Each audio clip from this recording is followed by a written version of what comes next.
Stock number FT3902. Why do billion-dollar insurance companies regularly delay and deny valid claims? Because that's how they got to be billion-dollar insurance companies. If you've been injured, I'd like to help. Spencer Callahan is the one to see. Call 387-2323. LA filing number 16-7969. WNXX, Jackson, KNXX, Donaldsonville, and WDGL HD2 Baton Rouge. This hour brought to you by Spencer Callahan Injury Lawyers, LA 21-12681. Offices in Baton Rouge.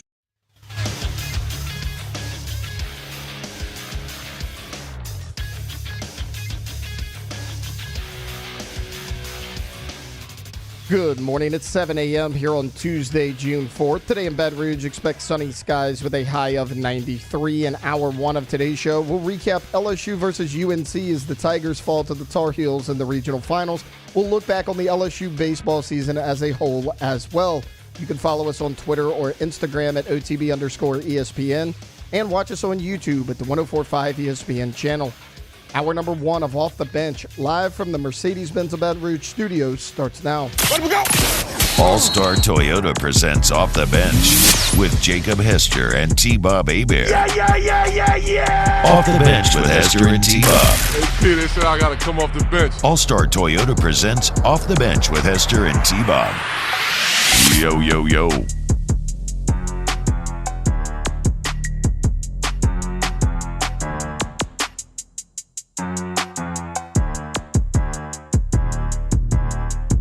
Yo, what up, everybody? Welcome in. Damn. A little bit different than yesterday's Open. Still feeling the ancillary effects of yesterday's Open as my throat remains in tatters.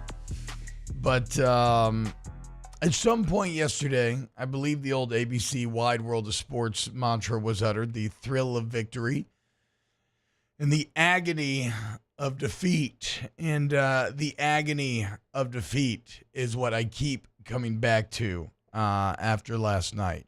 It was a these experiences, these type of moments are some of the moments why I question, like, why does this affect me emotionally? Why do I care? Why does it have the ability to control my mood in the manner in that it does? And I think we'll explore some of that today. And I think when you look at last night's game, there's an odd, it's a bit of an odd thing where on one hand, this team did the very thing that we said is all you want to do as a competitor. Can you look yourself in the mirror at the end of the day and say, I did everything that I could and I left it all out there on the field? I know that's a cliche. You know, a lot of times cliches are such because for a reason, right? They're kind of rooted in some sort of truth. And so I believe that. And there's peace with that. But the tantalizing thought of what could have been is what I can't shake. 2 outs away from a super regional team against 2 outs away from a super regional in the box against West Virginia. No disrespect, but UNC is a 22-8 regular season ACC champion, bona fide top 5 consensus team in the nation. WVU is not. There was a path. There really was a path there. And it is that the dissolution of that path that I think hurts so badly for the boys, for Jay, and for all LSU baseball fans out there. But one good thing about today is we got the full squad back. Alondra and Tay, and then Jake back from the doctor yesterday. Jake, how are we holding up, dude? How are we feeling? I haven't said, sorry. Look, we don't have to. Yeah, look, I'm an old man, 39 years old. We got a little back issue. Yeah. I like to tell you it was something cool, playing rugby, lifting weights, doing something really manly. It wasn't. It was just putting my daughter from the ground into her car seat, and that was that. But thanks to the fine team over at Brock, I am here today. And, gosh, hate that I missed yesterday. The Open was fantastic. I was like sending it to everybody that I knew to get fired up for the game. And the game lived up to the hype. It lived up to the intro that you gave the game. And I know we're going to get into the nitty-gritty of the game. We'll reflect on the season and all those things. But you're right. I mean, the path was right there to be able to host in the box. And then the path once, if you won that super regional on the other side, your first round matchup in Omaha would have I haven't even allowed myself to go that far. Yeah, don't do it. And so, like, that's... Who would it have been? Well, you would have had no Arkansas, like, because you're thinking, Hagen Smith, right? And so they get eliminated. So you would not have run into the best pitcher in the country. So, like, all those things, yeah, makes it very difficult when you see what LSU could have had, and then to have the game in their grasp for so long, to have one of those Will Helmer's performances that we'll talk about for a long time, even though they lost, because it deserves to be talked about. But if they win that game, it's not going way longer. Yeah, Will Helmer's is put into LSU baseball lore for a long, long time. Well, it's like, I was actually talking to someone. I was on with Wes Neighbors and Steve Moulton out of Huntsville during the game last night for a bit, and I was talking one of my favorite parts of the college baseball tournament are that because of regionals, you have to go so deep that you need somebody to step up. And it is weird how we remember them, right? This will be remembered in the short term, but because you didn't win, it'll be remembered a bit less. Like, I'll never forget Caleb Gilbert against Oregon State back in the day. But, that's a year in which you went all the way and felt just short second, right? And then obviously if you win the Natty, a la last year, then it's like Ack and those other Riley moments Cooper, go down, go down forever. But so I guess what I'm getting at is I'm just a bit bummed for Helmers because of performance like what he did against that lineup last night. It will be remembered, but it deserves to be remembered for longer than it will be. Yeah. Because unfortunately you did end up taking this early exit ramp. And I mean, just looking at the rhythm of the game yesterday, what an absurd game. To go from that first inning where you open up with, I've never seen anything so sketchy or bad. Single, walk, 1-0, no outs, in a game when you're not expecting, you don't think you're going to have an extended stretch of just shutting them down. No, you right? think that game's going to be 11-9. Could not have started worse. Yes. If you win, you're going to win 11-9. Yes. Not 3-2, which you had a chance to. And the 3-2 even more absurd because you walked in a run before ever getting it out, and then you managed to come up with a double play. Somehow you get out of it with only giving up 2 runs. You get one back in the next inning. You tie it after that, and then you suddenly take a 3-2 lead, and all of a sudden everything has changed. And Will Helmers hits this kind of in the zone, just insanity, and it all leads to Gage Jump, your number one guy on the mound, with 3 outs to go to make the Super Regional. A Super Regional in which you'd be hosting a view in which you have the 1-2 punch of Gage Jump and Luke Coleman. You are much better suited for a Super Regional than a regional or an Omaha-type tournament. And it was right there. And look, Gage Jump, like you could say, okay, why didn't you stick with Ackenhausen? Gage Jump threw over 100 pitches. He was making his pitches. And we were talking about it right before the show. Yeah, it wasn't like the velo was down or anything. No, the velo was there. Command was there. On the double, the location was there. It was a hell of a swing by a really good lineup that you kept in check for that long. And you just knew if you never added an insurance run, and you got 1 hit after the third. Yeah. If you're LSU. Last 7 innings, remaining 4 you knew through 10. If you didn't get an insurance run, the 9th was always, no matter who was pitching, was going to be sketchy. Yeah. And North Carolina put some good swings. They battled like hell in the 10th as well. And there was a couple of opportunities for LSU to add that run that we're talking about. And some of your biggest guys didn't come up with it. And after Bear Jones hit that home run, like, he didn't see another pitch. So it wasn't going to be Bear Jones. Bear Jones couldn't do anything, and his at-bats were incredible. Certainly the last one. He fouls off, multiple pitches to get to the low and outside, get on base, get to second with a chance to tie it back up. It was a huge take. It was a ball, but it was a big take. He wasn't going to have the opportunity, and some of the other guys around him that did have the opportunity just never came up with the hit. And so, yeah, I want to explore this a little bit because there were mistakes, but in examining mistakes, I think you also see the kind of dual nature of sports where you have your good moments and your bad moments. Life giveth and it taketh away. Like you said, the mistakes, right? The inability to get a single hit over the last 7 innings. Tommy Tanks going cold at the worst possible time. Jake Brown driving that ball in right field against the wall. Arguably, many have pointed to this. I think, there's debate here, but you could arguably say going to jump after Ackenhausen just struck out the side. Was that a mistake? So those are all things you could highlight. But, again, the flip side is the hitting is what got you here in the first place. When you think about fighting through Ole Miss, fighting through Hoover, and getting you to this point, what you did on Sunday after going down 5-0. Tommy Tanks single-handedly forced your way into this tournament with that weekend that he had against Ole Miss, what he did at the beginning of Hoover. Like, he masked your way here. Jake Brown got you a home run to take the lead earlier that game. So he gave up a run, he made a run. And as far as the choice goes, the Time Lord Jay Johnson made perfect choice after perfect choice after perfect choice to manipulate reality to a point where he had his Friday night guy on the mound with 3 outs to go to get to a Baton Rouge Super Regional. So, yes, these are mistakes, but are arguably, right? But they come from guys that have done way more good. The guys who got you here in the first place. And so I definitely understand being critical, but I also want to be creditful. I want to give credit where credit is due. And this team deserves a lot of credit, man. Winners of 21 of the last 29, reaching the SEC championship in the tournament, and had a UNC team who, that's the thing, this is not like that original draw when LSU was a 3 seed and only had 13 SEC wins was easier. This is a bona fide top 5 team in the UNC Tar Heels with a much deeper staff and a much better lineup. Better defense. Have that team on the ropes. Consensus top 5 ACC 22-8 regular season champ, 2 outs away, and you're running on fumes and adrenaline.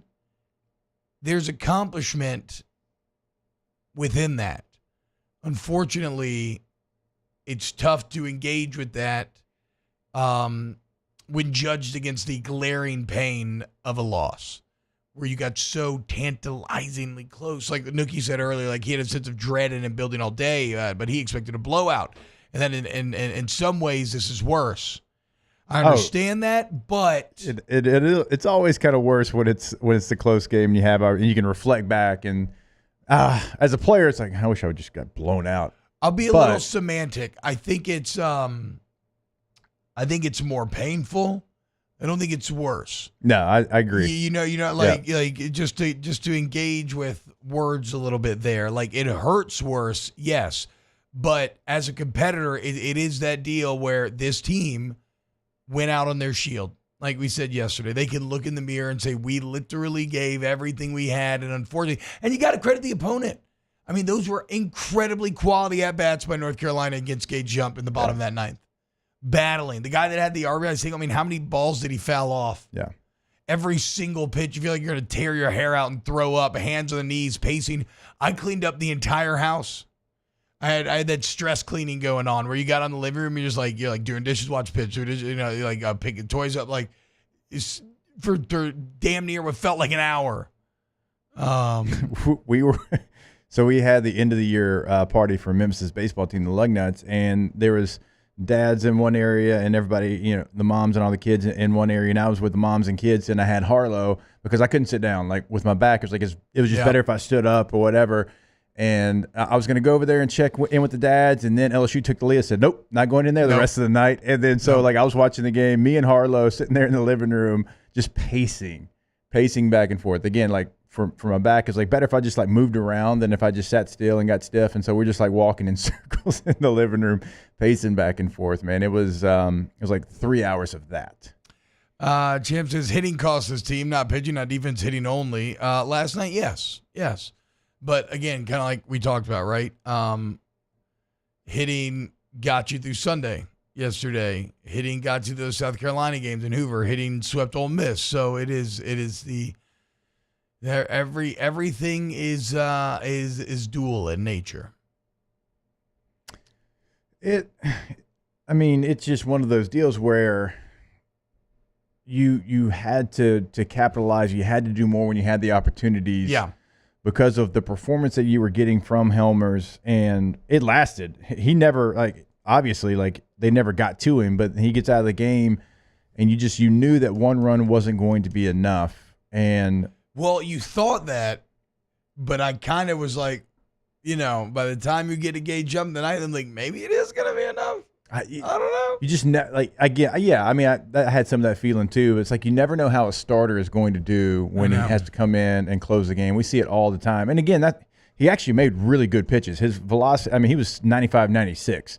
So it was nothing, that he did because he was a starter coming into that role. But man, credit to North Carolina. It wasn't pretty swings. Sometimes it was handle. Sometimes it was the end of the bat. But they found a way against a really good pitcher and really good pitches. And so, like, when you didn't get that insurance run, and it felt like you were a couple of different times, like when the first baseman that just checked into the game to pinch hit goes to first base and he can't come up with a scoop, you're like, oh, here's your chance. They gave you an opportunity to get one here in the 8th. Yeah, so again, the bats, the drop ball, tanks. And Pearson, man, I thought at the last out of the game, that's a tough situation. And again, I was sitting with people that know baseball way better than I do. And away, right? That's all they're pitching him. And so, like any good hitter would do, he was looking for the same pitch because they had just tried so many times, right? You got a guy on second, and he's looking to push it to the other side. You can tell. He's going to go inside out. He's going to put it somewhere on the left side of the field, and then the pitcher makes a mistake and throws it dead center. And you can tell what his approach was because that's where he was pitching him. Like if that ball is, 5 inches to the right, I think we have a different story. But he hits it right in the middle of the plate, and he's looking to go the other way, and he adjusts to it, but he's not going to hit it out center field with that. He hits it he probably hit it 390, but you're not going to hit it out center field when you're looking to go the other way because that's what the pitcher was doing. That's where they were set up. That's where they were trying to go. He missed his spot, and he still looked like he almost got enough of it. So, look, we'll continue to break it down. Get to your comments, youtube.com/1045ESPN. We got some Saints topics in here as well. Continue to break down OTAs. We got Nick Underhill checking in later. We got OTB Mailbag coming up. This does mean that tier lists will start officially this Friday, meaning I also want Chad to help us brainstorm. We need a banger first list to help kick off summer and wash out the bad taste out of the mouth. So start to get your suggestions in there. And also we got some LSU recruit news. Keep it locked right here on OTB. Off the Bench with Hester and T-Bob. ESPN Baton Rouge, New Orleans, Alexandria, and 1130 The Tiger. Coleman Roofing and Construction. You want the most complete, the most reliable, the most respected roofing company in Louisiana. You want Coleman Roof. You go to colemanroof.com and you can start to explore what they can offer you. Look at the galleries, look at testimonials and whatnot. But remember, I say most complete because when it comes to Coleman, it is any size job, residential or commercial. It is any type of roof. They have certified installers that got you. It is anywhere in the state or the Gulf South region, and it's construction as well. So during these storms, you got a leak, you got interior damage like drywall or something, they'll fix that, and they'll fix the roof. Coleman Roofing and Construction, colemanroof.com. Yeah, go to the website to see the construction part like T-Bob's talking about. Certainly they can handle any of your roofing needs. That's residential and commercial, but also if something happens in the interior of your home, they've got you covered. So if you have a leak, it causes damage there. They are a one-stop shop over at Coleman Roof, colemanroof.com.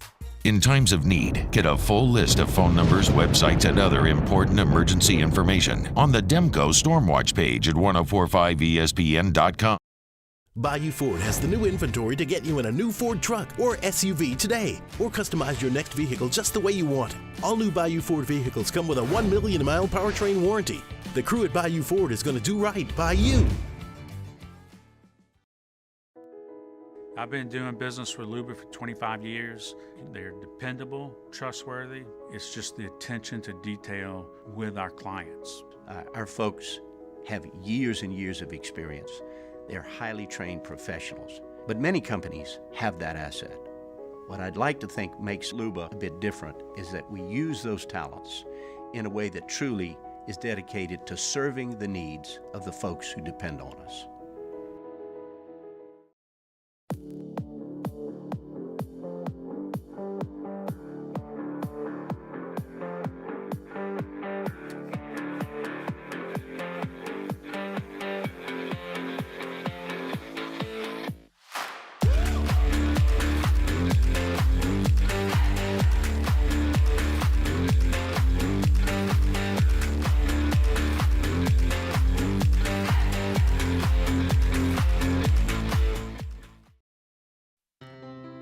When it comes to ending cancer, we push forward, always working together for you. That's why our cancer experts at Ochsner have clinically integrated with MD Anderson Cancer Center. This means advanced cancer care, including access to life-saving clinical trials and integrating care to treat the whole you. Introducing Ochsner MD Anderson Cancer Center. Long live you. BRAC teamed up to reimagine your parks, and you imagined big.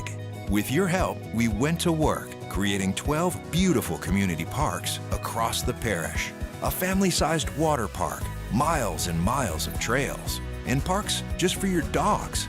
There are more places to splash, to explore, to run wild, and even soar. You imagined, we delivered. Gold. BRAC, your #1 park system in the nation. Electricity is all around us, and our families depend on it. Every day is sparked by the power of a cold drink or a warm meal, a movie night, and a comforting light at the end of a dark hallway. From sunrise to sunset, playtime to bedtime, our team is ready to take care of your electrical needs. Even in the case of an after-hours emergency, the light in your life shines brighter with Mr. Electric. Gulf Coast Bank and Trust is giving our customers the power to bank anywhere, anytime during this challenging event. And we're right there with you. Our mobile banking app is a smart way. Join me for a Tuesday edition of the Hunt Palmer Show presented by Pluckers, who replaces Michael Thomas with the Saints. Full NBA Finals. No, we're not doing any of that. We're talking about the LSU baseball season. Still going on? Are they home for the summer? Hunt Palmer Show, 1 and 3 weekdays, 104.5 ESPN, Baton Rouge.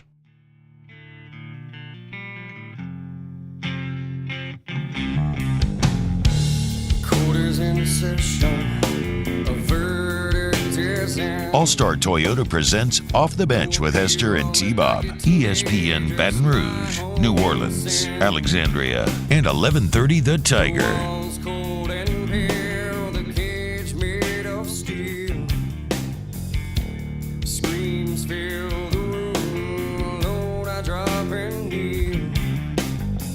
All right, let's get to some of these comments here in the Bayou Ford YouTube chat, youtube.com/1045 ESPN. Jeff G says, I really didn't like the idea of not letting Ackenhausen at least go start the ninth.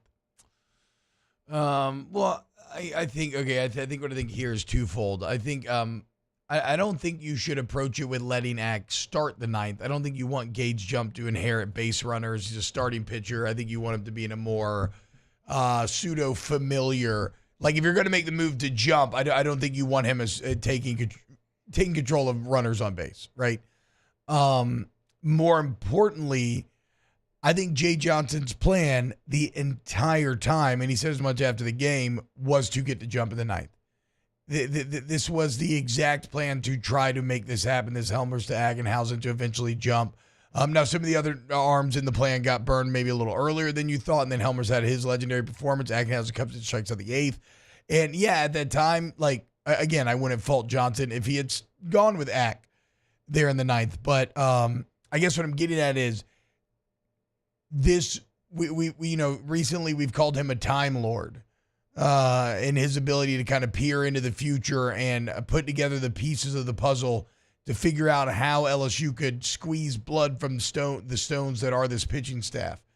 And this is what the Time Lord came up with. And more often than not, Jay Johnson's plans have paid massive dividends. And again, viewed through the lens of, okay, you got 3 outs and have your number 1 guy, your Friday night guy on the mound, and the stuff was good. Now, we can debate that because there's a couple comments that will, but in my opinion, the stuff was good. It's a plan that makes a lot of sense on the surface, but it's like, Jake, it's like a great play call that doesn't work out, even though we can say, you know what, objectively, I actually like the call there. This is one of the rare instances in which one of the Time Lord's plans did not end up working.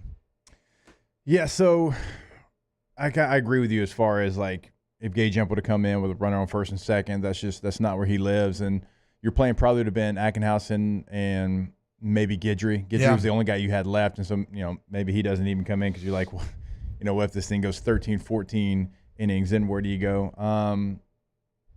Again, like if that's the plan all along and you get to the ninth and you have your Friday night guy and you feel like he's down in the bullpen. So the bullpen's letting you know, hey, hey, Jay, he's got it. He's got his stuff. Yeah. So you get that information, they send him out there, and you're trying to, we're going to win with our best arm or lose with our best arm. And again, like Ackenhausen was dealing. So I understand people questioning why he maybe didn't stay in. I think it's probably because of what you're talking about. If he walks the first guy, if the first guy gets a double on him, and then here comes Gage's jump, he's out of the stretch. That's not something he's used to starting a game with. And so it like the move. Well, I'm okay and with the move. plan the whole time was to go to jump. So Johnson at that point is feeling like, okay, we did it. Like we got here. We got to the point that I thought that maybe we could, and now it's time to finish. Yeah. I mean, if we're going back like on every pitching decision, like I didn't love Sam Dutton starting the game, if I'm going to be completely honest with you. Yeah. I know in the past he's done okay in like the first and second innings of a game, but someone maybe with like even if you want to start Helmers or if Javen Coleman's who I thought was going to start the game, I didn't love Dutton starting the game just because there hasn't been a lot of high leverage situations for him. Again, like I know didn't when love he's had the start. well, no, I didn't. But like even before he threw his first pitch, because like when he's come in, typically it's not been this situation. Like even Javen Coleman's been in some of these high leverage situations in his LSU career. Certainly Ackenhausen has. Now Will Helmers hasn't maybe, but this is somebody that fifth year senior, been through a lot of different things in his LSU career, and he has that performance that we're talking about. But I thought Coleman would start this game. I was surprised when Dutton was the guy that got the ball first, and then he doesn't record an out. Enoch says, I don't think Jump pitched well. He finished with 50-plus pitches in 2 innings. He looked like he was trying to force it. And Ryan Brock says, Jump on short rest isn't the same guy. Still better than most, not the same guy. Did he pitch well? I mean, the velo was there. I didn't. Again, I didn't hate the it's not like I hate the placement on these pitches either. I thought he was pretty locked in. I think it was more about a very good UNC lineup, balls against the wall, back against the wall, just coming up with some really great at-bats. The leadoff double, Gallagher, that I mean, to go down 1-2. Now, granted, maybe that was to go down 1-2 and then find a way to come up with that double and your team needs the most was massive. And then the guy who eventually got the RBI, his last name begins with M. Why can't I remember it? I mean, that was one of the best at-bats of the entire tournament. He was fighting for his life out there. Seemingly fouled off what felt like 1,000 pitches and then found a way to make the play. So I don't know. What do you think, Jake? You have a better view on this stuff. Do you think that Jump pitched well? I mean, because again, to Enoch's point, 50 pitches in 2 innings is not. Well, you're getting into deep counts. You were in a lot of 3-2 counts. You had a lot of pitches that were fouled off. Is this the best that Gage Jump has ever pitched? No, but I don't think it was a situation where he didn't have stuff to go win a game. Yeah. Like he was hitting 96 consistently, right? And I thought he threw a couple of good breaking pitches, and you credit the second baseman for North Carolina for continuing to battle and battle and battle. It was lefty on lefty. They intentionally walked the guy in front of you to get to him, and that was probably the one hard hit. The other ones were off the end of the bat or handled like we talked about a little bit earlier. Like even the double that Jake Brown couldn't come up with. I mean, that was the guy was late on it and kind of caught it as he was crouching over a little bit. Just put some good back into it. So it's not like they were out there 4 hits. They were all solid hits. And so I still think he had good stuff. Was it his best? No, it was not, but I don't think it was bad. Dane says the velo was there on jump pitches, but the movement was not. Ack had better placement and similar velo in the 8th. Yeah. I mean, look, I would not have, or I would have been fine either way because I don't know, right? I'm along for the ride. T-Pat says, too easy to second guess and what if this to death. I just feel like Jay Johnson's one of the best, if not the best coach in college baseball. His thought processes are incredible. So I would agree with that, right? Ultimately, this is another thing I told Huntsville Radio, is that in Jay Johnson, not personality-wise, but in terms of greatness, I do think you have one of the greats. I think you have a Saban-esque type of character here. I think that a year like this, in which it was dead in the water and you find a way to get this frisky, get this close, and then the pain of knowing what could have been, how close you really were with that super regional in the box with WVU and whatnot. this is only going to motivate that man further. And you could see it last night in the postgame, man. Jay Johnson was emotional. He was a wreck. He loved this team. And it's like he said, it's not even about the wins. He just wanted to go back to practice with this team. But that is a man who is obsessive. That is a man who grinds harder than anybody. I'll ride to the depths of hell for Jay Johnson. I think he's an incredible coach. And I agree. We can play the benefit of hindsight game on the pitching decision. Objectively, I don't know that I think it's a bad decision. I know it didn't work out, but I don't know that it's a bad decision when that's your plan the entire time, and so many of your plans have worked out. So if you want to say it was flat out wrong, that is fine. That is your prerogative. I think there's more gray area there, and I think more often than not, if you put your trust in Coach Jay Johnson, your trust will be rewarded. You won't have this radio show, I can promise you. I can't speak for the other ones on this station, have any Jay Johnson slander. No, I doubt anybody will. I doubt they will either, but I'm just saying, like, from 3-12 in the league and where you were to be able to come back in the league, get to the SEC championship game in the tournament, to go to one of the best teams in the country. Again, if you were a 3 seed in Stillwater, you would have had a better shot, or an easier path, I should say, than what you had. I mean, you had a North Carolina team, and look, you're LSU, so I realize what the standard is and the expectation is, but where you were to where you finished, you were in a really good regional with 3, I think, really good teams, with UNC, yourself, and then Wofford, and you had it. I mean, you had an opportunity to go win the regional. You had, if you could have said, hey, Jay Johnson, would you take this 3-2 going to ninth and gauge you up on the mound? Anybody would have. Absolutely. Again, I was kind of with Nookie, where my big fear was this was a North Carolina team. Like, I think I wrote it somewhere in here. What was it? UNC had, like, the roster advantages. You had the heart. Like, this is a UNC team that objectively was better than you all baseball season, with a deeper pitching staff and a better lineup and a better defense. And here you were in game 7 of a regional, having fought your way through the loser's bracket. Like, really, on paper, look, there was a lot of reason to think that this thing could end up being a blowout. And so if you're going to tell me that you'll get 3-2 with 3 outs to go, anyone would have taken that and been like, wow, that's a hell of a job. How in the world did you end up there, especially after the first inning, like we talked about? I think it's a pretty level-headed takes here from Ryan Brock and Wayne Parker. Ryan Brock saying the act jump decision could be questioned, but either one could have worked. And then Wayne says if Jay leaves Ackenhausen in for the 9th and he gets hit with jump ready, everyone in here saying, why would you leave Ack in when you should have gone with jump? You had your number 1 guy ready to go. So that goes back to what we did yesterday. We read Man in the Arena yesterday, the old Teddy Roosevelt speech. And that is what the man in the arena has to deal with, right? Because they're the ones that have to actually make that call, set reality in motion, and see where the chips fall. Yeah. As Thomas also points out in the Bayou Forward chat, UNC's defense, he says UNC's defense won the game. It was otherworldly. And the shortstop's range. I hate him. Like, unbelievable. I love Michael Braswell, and he's the reason why LSU was even in this position. Yeah. He doesn't have that range. No, even though how many play and against fast runners, like they were making plays going to their left in the hole against fast runners, guys that you could not have any slip up. There could be no bobble. There could be no thought process. You had to get the ball and get it out. And how many of those did they have? I mean, Tommy White had 3-4 hits minimum. Yeah. I felt like they were taken away from him. Jake Brown had one. I mean, multiple LSU players, in the defense and the speed of that defense, it might have been the biggest reason why, because during that period when you're trying to get the insurance run, they made 4 or 5 elite plays. Well, and that's how they ended up a top 5 team in the nation. That was their calling card all year long. Remember, Thomas Honeycutt's probably the best, or not probably, arguably, probably the best spinner in the entire country. The outfield, the best outfield defensively in the entire country. The infield as well. Yeah, that's one of the reasons why, again, 22-8 in a very good ACC. I did see, like we always see, T-Bob, in every single sport, the old SpongeBob meme with the letters all over the place. Yeah. This is the SEC. Look, I love my Tigers, but let's not forget UNC was first in the ACC.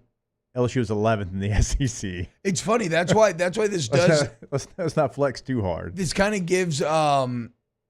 This kind of bears. Or this, I would say, lends some validity to when Jay Johnson was talking about how, look, we're playing like one of the top 10 teams in the country right now. And everybody kind of laughed him off. Like, okay, watch what UNC does to WVU next week.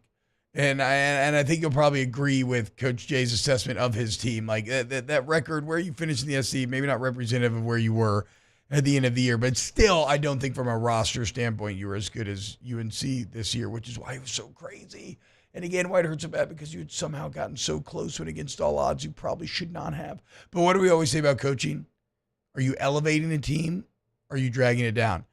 I believe that Coach Jay and Yeski and the staff elevated this team by the time it was all said and done. All right. Let's go to break. We'll continue to work through our end of the baseball season therapy session. Keep it locked right here on OTB. Off the Bench with Hester and T-Bob. All-Star Toyota Baton Rouge, All-Star Toyota Baton Rouge, AllStarToyotaBatonRouge.com. All-Star Toyota Baton Rouge, looking up Airline in Goodwood. And look, if you want to get like a brand new Sienna, maybe a big old truck like a Tundra, maybe a work truck like Tacoma. I mean, hell, I leased a Camry for 3 years. And I'm a big dude for Camry. But it was super comfy. And it was great. And it was cool because, like, the reason why was I suddenly had to get a car when I wasn't expecting it. And I was like, here's a number that I'm comfortable with per month. And they found me a great option for me and my family. So the answer is there. Let them guide you to it.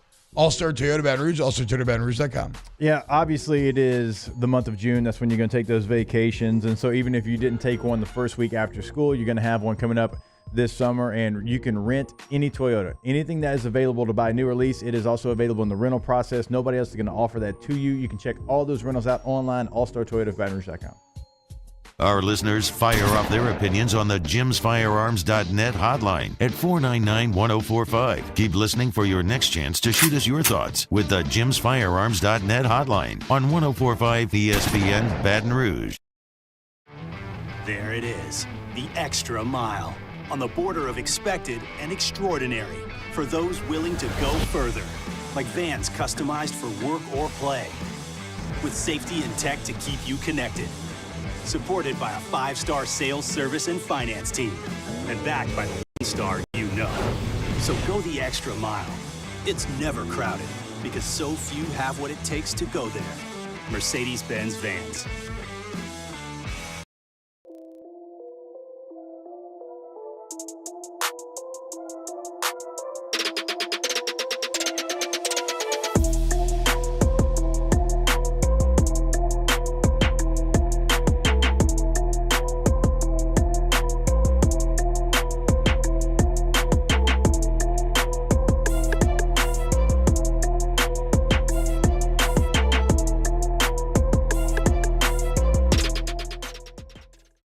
Hey, it's Matt Moscona. For years, you've heard me tell you about Insurance Network of Louisiana, helping you find better coverage for less money. But it's not just for your home and auto. They also offer commercial property. So, retail stores, professional offices like doctors, dentists, attorneys, clothing boutiques. Insurance Network of Louisiana can find you better coverage for less money. They service the entire state of Louisiana, and they're local. So call today at 293-0450 or lainsurance.net. Jerry and Benny Payne began Central Plumbing Company out of their driveway in Tanglewood subdivision. 50 years later and 4 generations down the road, we continue to serve Baton Rouge and the surrounding areas for all of their plumbing needs. Residential, commercial, industrial, or hospitality, Central Plumbing is here 24/7, 365. We want to thank our customers, family, and friends for 50 years of success. And looking forward to 50 more. I've been doing business with Luba for 25 years. They're dependable, trustworthy. It's just the attention to detail with our clients. Our folks have years and years of experience. They're highly trained professionals, but many companies have that asset. What I'd like to think makes Luba a bit different is that we use those talents in a way that truly is dedicated to serving the needs of the folks who depend on us. When it comes to ending cancer, we push forward, always working together for you. That's why our cancer experts at Ochsner have clinically integrated with MD Anderson Cancer Center. This means advanced cancer care, including access to life-saving clinical trials and integrating care to treat the whole you. Introducing Ochsner Moscona inviting you to join us for Tuesday's AFR, powered by Sunshine, your hometown John Deere dealer in Louisiana. We'll recap an LSU North Carolina from the Chapel Hill Regional, and Shea Dixon talks recruiting. 3 to 6, 104.5 ESPN Baton Rouge.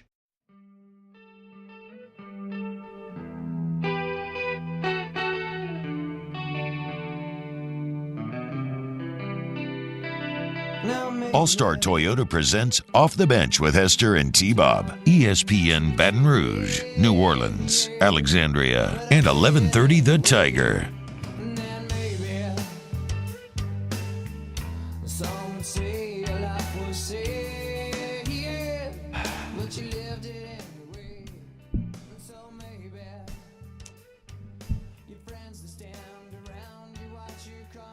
Brett Moore says, bluff! Bottom line up front. If this team played close to its potential during the season, they aren't on the road for a regional. Preseason number 1, bouncing a regional is disappointing. Late run was fun. Look, I don't care about preseason rankings in light of the reality of the season. Did LSU underplay a bit in that first half? Yes. But also, you had a team that was replacing all but one player in the field. A completely new lineup. A new pitching coach, a new hitting coach, a new staff. Like a new pitching staff in a lot of ways. Your starters, everything, right? And then, like we said, a lot of the old pieces that you were are going to be relying on, just didn't have it this year.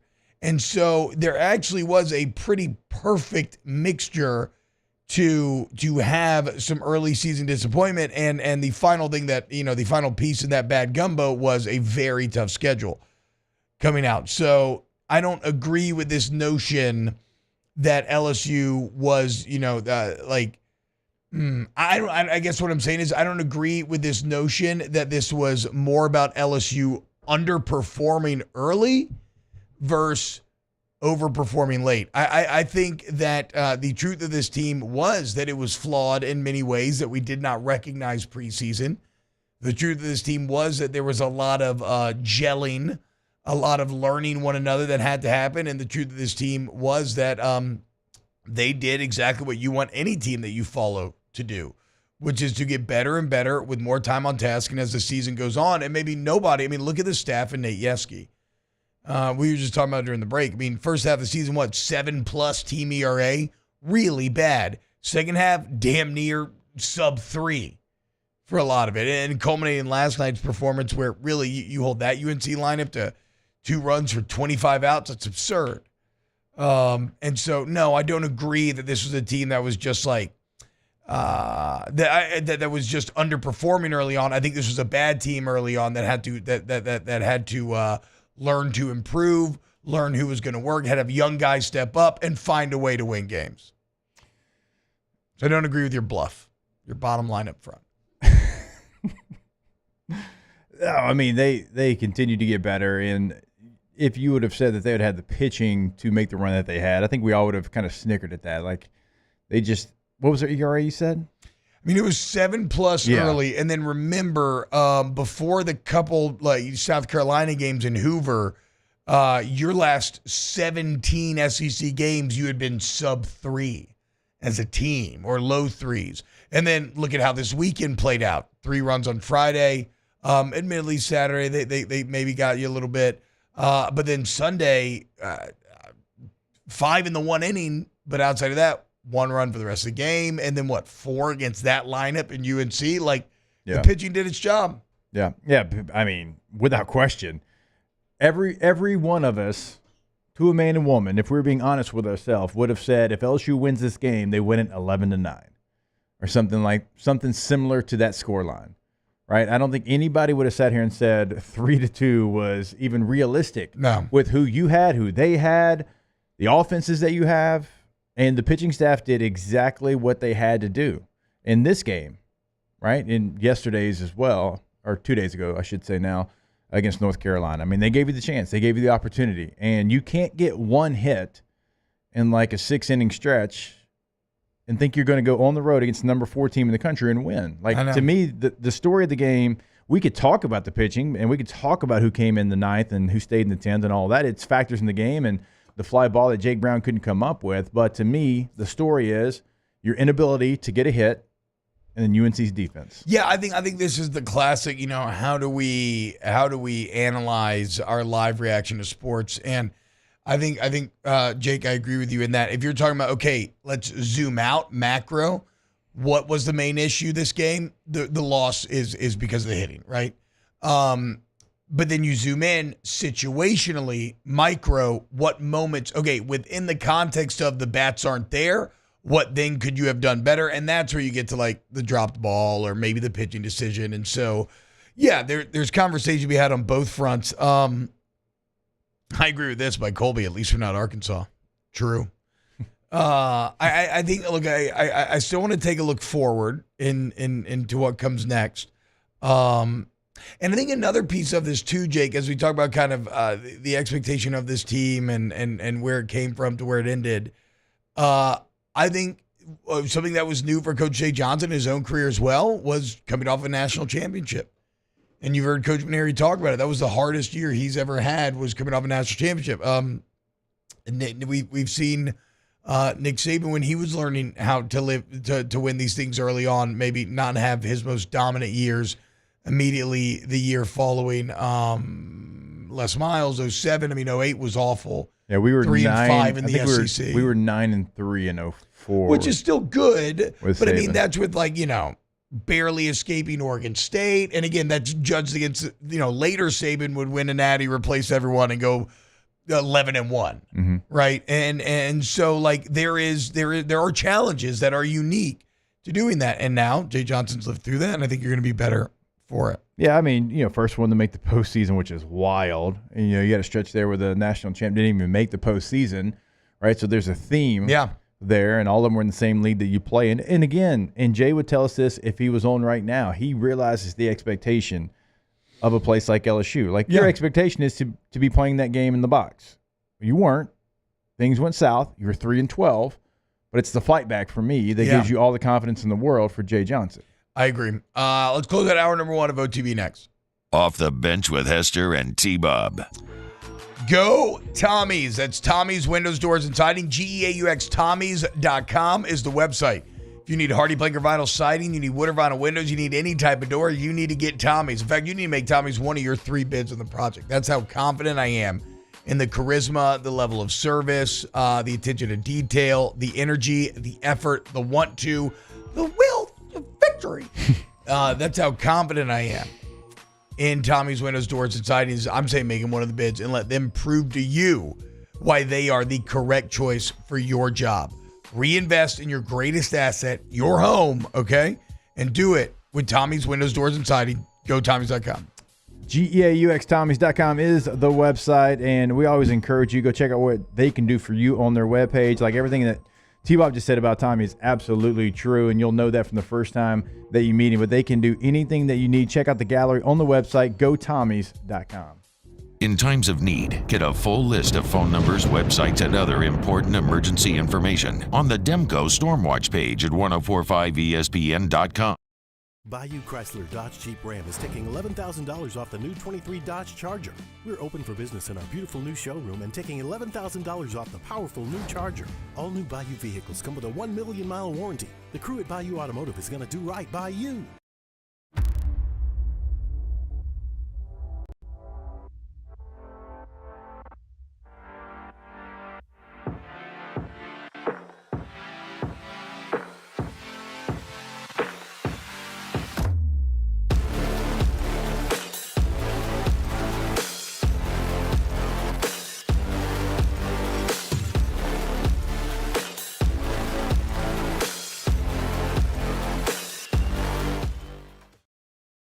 Brack teamed up to reimagine your parks, and you imagined big.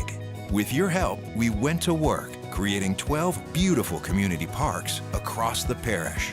A family-sized water park, miles and miles of trails, and parks just for your dogs. there are more places to splash, to explore, to run wild, and even soar. You imagined, we delivered. Gold. Brack, your #1 park system in the nation. Electricity is all around us, and our families depend on it. Every day is sparked by the power of a cold drink or a warm meal, a movie night, and a comforting light at the end of a dark hallway. From sunrise to sunset, playtime to bedtime, our team is ready to take care of your electrical needs. Even in the case of an after-hours emergency, the light in your life shines brighter with Mr. Electric. Hey, it's Matt Moscona. For years, you've heard me tell you about Insurance Network of Louisiana, helping you find better coverage for less money. But it's not just for your home and auto. They also offer commercial property. So, retail stores, professional offices like doctors, dentists, attorneys, clothing boutiques. Insurance Network of Louisiana can find you better coverage for less money. They service the entire state of Louisiana, and they're local. So call today at 293-0450 or lainsurance.net. Jerry and Benny Payne began Central Plumbing Company out of their driveway in Tanglewood subdivision. 50 years later and 4 generations down the road, we continue to serve Baton Rouge and the surrounding areas for all of their plumbing needs. Residential, commercial, industrial, or hospitality, Central Plumbing is here 24/7, 365. We want to thank our customers, family, and friends for 50 years of success. And looking forward to 50 more. Bayou Ford has the new inventory to get you in a new Ford truck or SUV today, or customize your next vehicle just the way you want. All new Bayou Ford vehicles come with a 1 million mile powertrain warranty.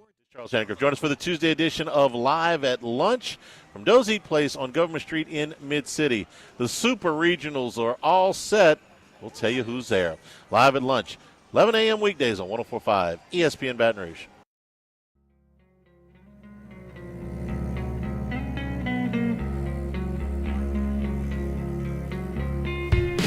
All-Star Toyota presents Off the Bench with Hester and T-Bob. ESPN Baton Rouge, New Orleans, Alexandria, and 1130 The Tiger.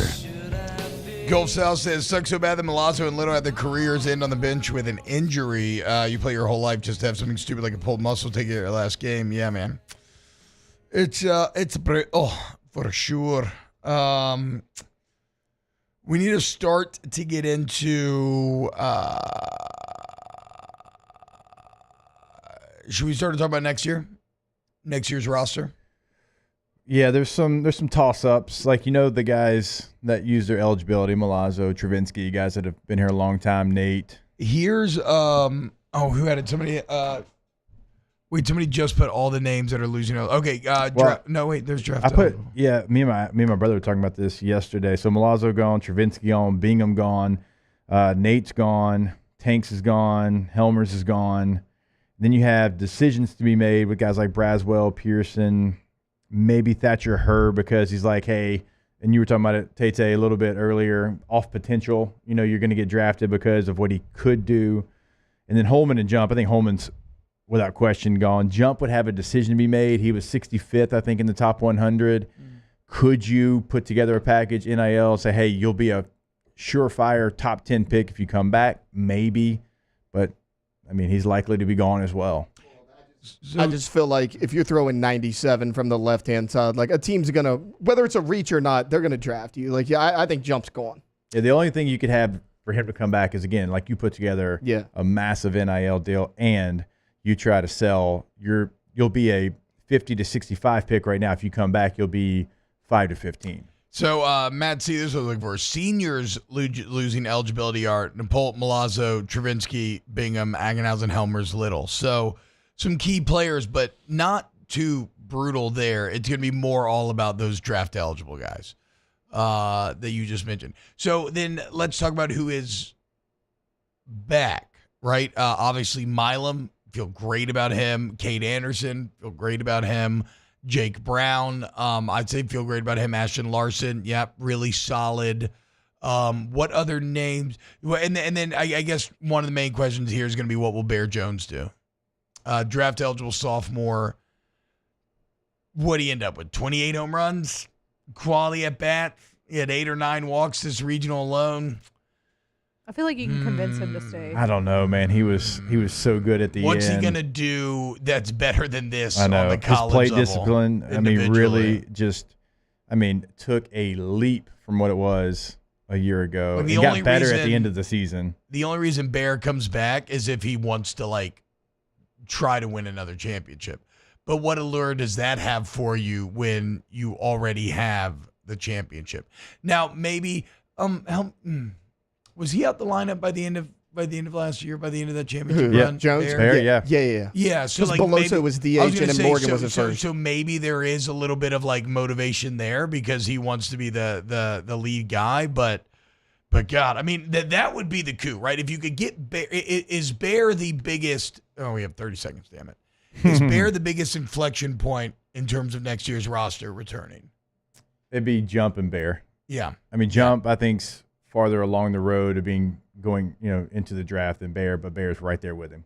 All right, hour 1 in the books, hour 2 next. We got OTB Mailbag. Eventually, we'll move away from baseball, but we got to bask in this thing, man. It was a great year. Disappointing in. More OTB coming up next. Off the Bench with Hester and T-Bob. Go to Agatemp of Baton Rouge, AgaTempBR.com. That's AgaTempBR.com for all your AC, heating, electrical needs. You want Agatemp, man. Make sure your system's good to go. Weather's crazy.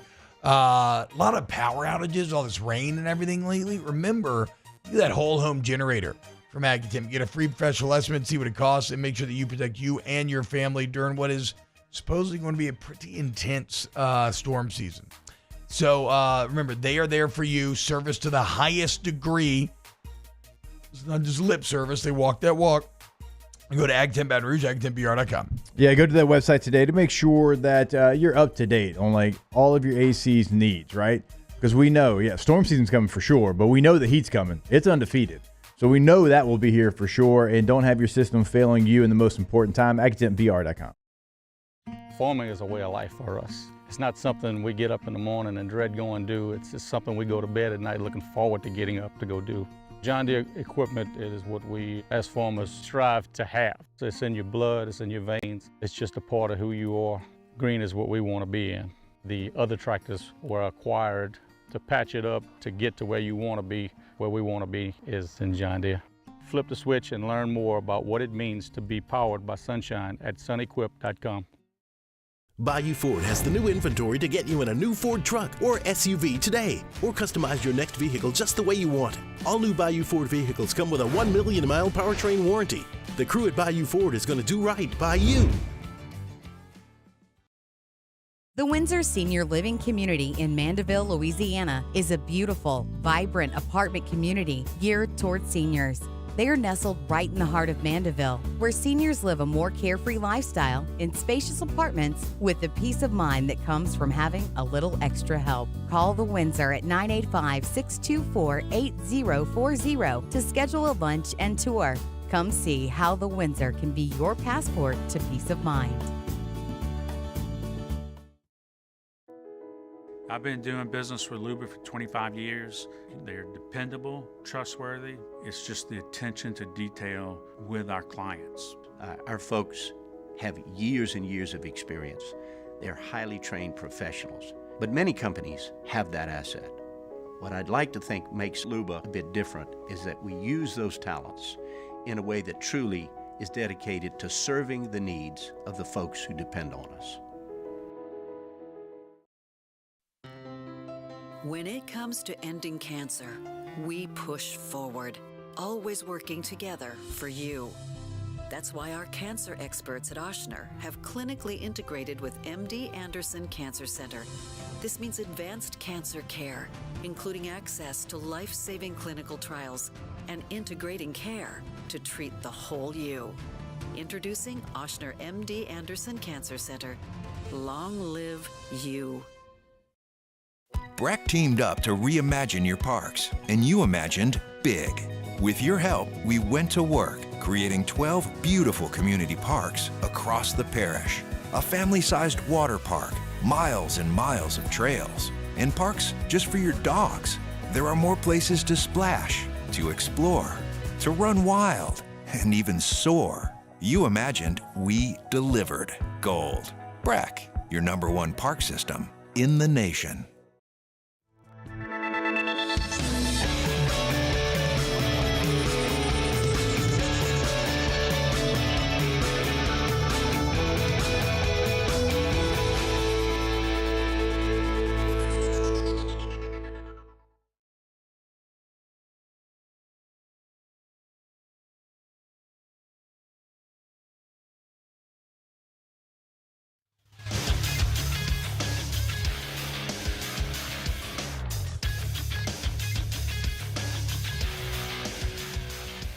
Good morning. It's 8 a.m. here on Tuesday, June 4th. Today in Baton Rouge, expect sunny skies with a high of 93. In hour 2 of today's show, we'll talk some LSU football recruiting news, the latest with the New Orleans Saints, OTB Mailbag, and more.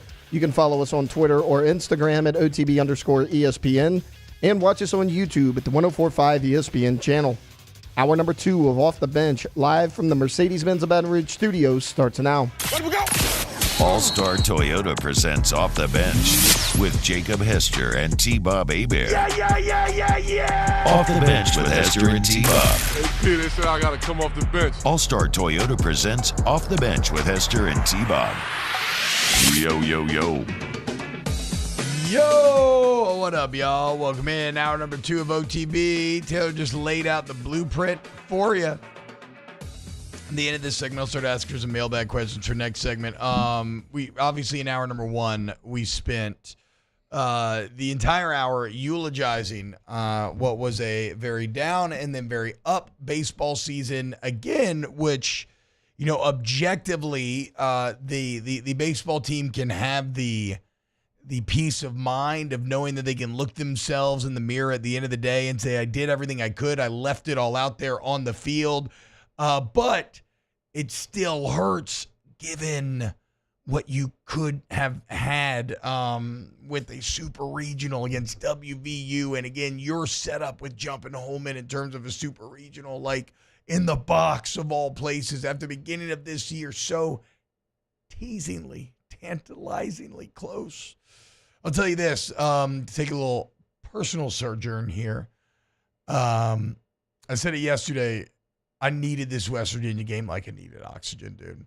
It seemed like, and I took this to be a really good omen from the universe. So I don't know. I guess I'm not living right because, of course, my family, my in-laws, my father-in-law, mother-in-law, but my father-in-law, whatever, they're all Morgantown natives, WVU grads. Love my father-in-law dearly. They're randomly already coming in town this weekend. I really thought we were about to have an all-time good memory of LSU, WVU, super regional in the box.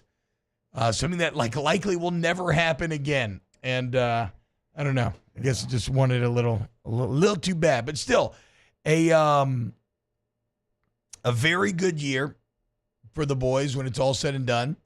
I felt like they'd kind of been playing with house money for a while now. All I had wanted was for them to make the tournament, to really acquit themselves well. You know, I never had, after that start, I never had championship expectations on this team. I just wanted them to fight and to kind of honor the letters across their chest. Yeah. And like you said, Jake, especially in light of how Mississippi State and Ole Miss fell apart after their national championships, I think this team accomplished that. Again, it's just that the rewards, if you had found a way to get those last 2 outs, were so high. It's not like you had like to your point, Jake, it's not like you had an Arkansas or somebody waiting for you on the other side. Like you would have matched everything, up. Everything broke your way. I don't remember if I said this on air or off air. You would have matched up with UVA, Kansas State winner, that super regional in the first round in Omaha. We know how important the first round is. Like you get a win, get in the winner's bracket, obviously. And LSU sometimes likes to do it the tough way, like they almost did again yesterday. But yeah, that's what makes it tough. If you would have told us when you're 3-12 that we would have been sweating a regional final on the road against North Carolina with a chance to win, every single one of us would have taken that. But it's what they could have had in front of them if they win this game. That's where the pain, I think, really, really stems from. I mean, to your point, exactly. 3-12, I tell you, you're going to be up 3-2 going to the 9th with the Super Regional Baton Rouge on the docket. You'd say, yeah, let's go. I don't care what happens. That sounds like awesome. Like, it's going to be a great run to get there. And it was. Until it wasn't. And now we have 89 days of talking about whether or not this LSU defense will improve. Does anybody want to start? And tier lists. Yeah, so last year we got, 4 weeks longer of LSU baseball? Oh, yeah, by the time baseball ended last year, we were into football season. It actually was not a problem. The last game was June 26th of last year or something? Yeah, something really, like you had Harlow July. was born the 22nd, the day Tommy Tanks hit the walk-off against Wake Forest. So let's think about that, because I'm seeing a lot of Tommy Tanks slander this morning. What did you just say? Tommy Tanks walk-off against Wake Forest. Okay, guys, like, I know Where was that this year? Yeah, I know our guy struggled in the last game, but it's like I said. It was weird. It's not like he struggled. Like, I don't want to, like, he was hitting the ball hard and they were making great plays. The only thing that I was saying, and I don't mind putting it out there, I mean, he had stats, but it was the big moments. It was the clutch moments. And I'm talking about, you can go back to the SEC tournament somewhat, because like even like some of the home runs were when you had a lead. It's like you're just waiting for that one clutch moment. Like, you have to have him be Tommy Tanks right here. Last night, his last at bat, you needed him to even, he swings at the first pitch. That's his MO. It's what he does. He does it great. But you needed him maybe to be somebody a little bit different in that last at bat, because it meant something a little bit different. All right, so you swing in the first pitch, you foul it off, and then you just kind of throw the bat out there on the second pitch, ends up in a lazy pop fly. So, like, it's just, I think what he did in his LSU career is incredible. What he did last year, what he did this year, he was fantastic. Just one more moment. I just wish you could have got one more big clutch moment out of Tommy White before his career had to end, because obviously he's the 15th ranked player in this draft. He's gone. Yeah, I mean, I don't know, though. I still think the good, both in terms of clutch and just raw production, so far outweighs any bad to Tommy White as to be almost not worthy of discussion. And it's like we mentioned, if you miss it, to kind of start the show talking about the things that we question, it just shows the dual nature of baseball and life. Like, yeah, the main reason for the loss was the inability to get a hit over the final 7 innings, get more than a single hit. It was a bit of Tanks going cold. It was Jake Brown dropping the ball, arguably the decision to go from jump to act. But like we said, the hitting is what got you here in the first place. Whether it was running through Ole Miss to sweep the final series, running through Hoover, those South Carolina comebacks, running through Sunday, going down 5-0 and coming back. Like, the hitting got you there. Tommy Tanks, a key part of that Ole Miss and Hoover and everything else I just mentioned. Jake Brown drove the ball. Jake Brown got you a home run. Yeah. And Jay Johnson, he made the choice to make the switch. But again, like we said, that's a question that's going to be, the decision is going to be questioned either way. And this is the same guy that we've recently been calling the Time Lord because of his ability to manipulate reality, look at all the different options, and then come together with a plan that seems to work out way more often than not. And so, yeah, you have to be willing to take the good with the bad. T, if you're wondering, kind of, we talked last segment about the future of some of the LSU draft eligible players, and ones we thought were without question gone, and some that maybe have a decision to make. I mentioned Tommy White. This is according to MLB.com. Tommy White comes in at number 15. Luke Holman comes in at number 48. Gage Jump comes in at number 60. Thatcher Hurd comes in at 112. Bear Jones comes in at 119. And Griffin Herring comes in at 156. So certainly Hurd, Jones, Herring decisions to be made.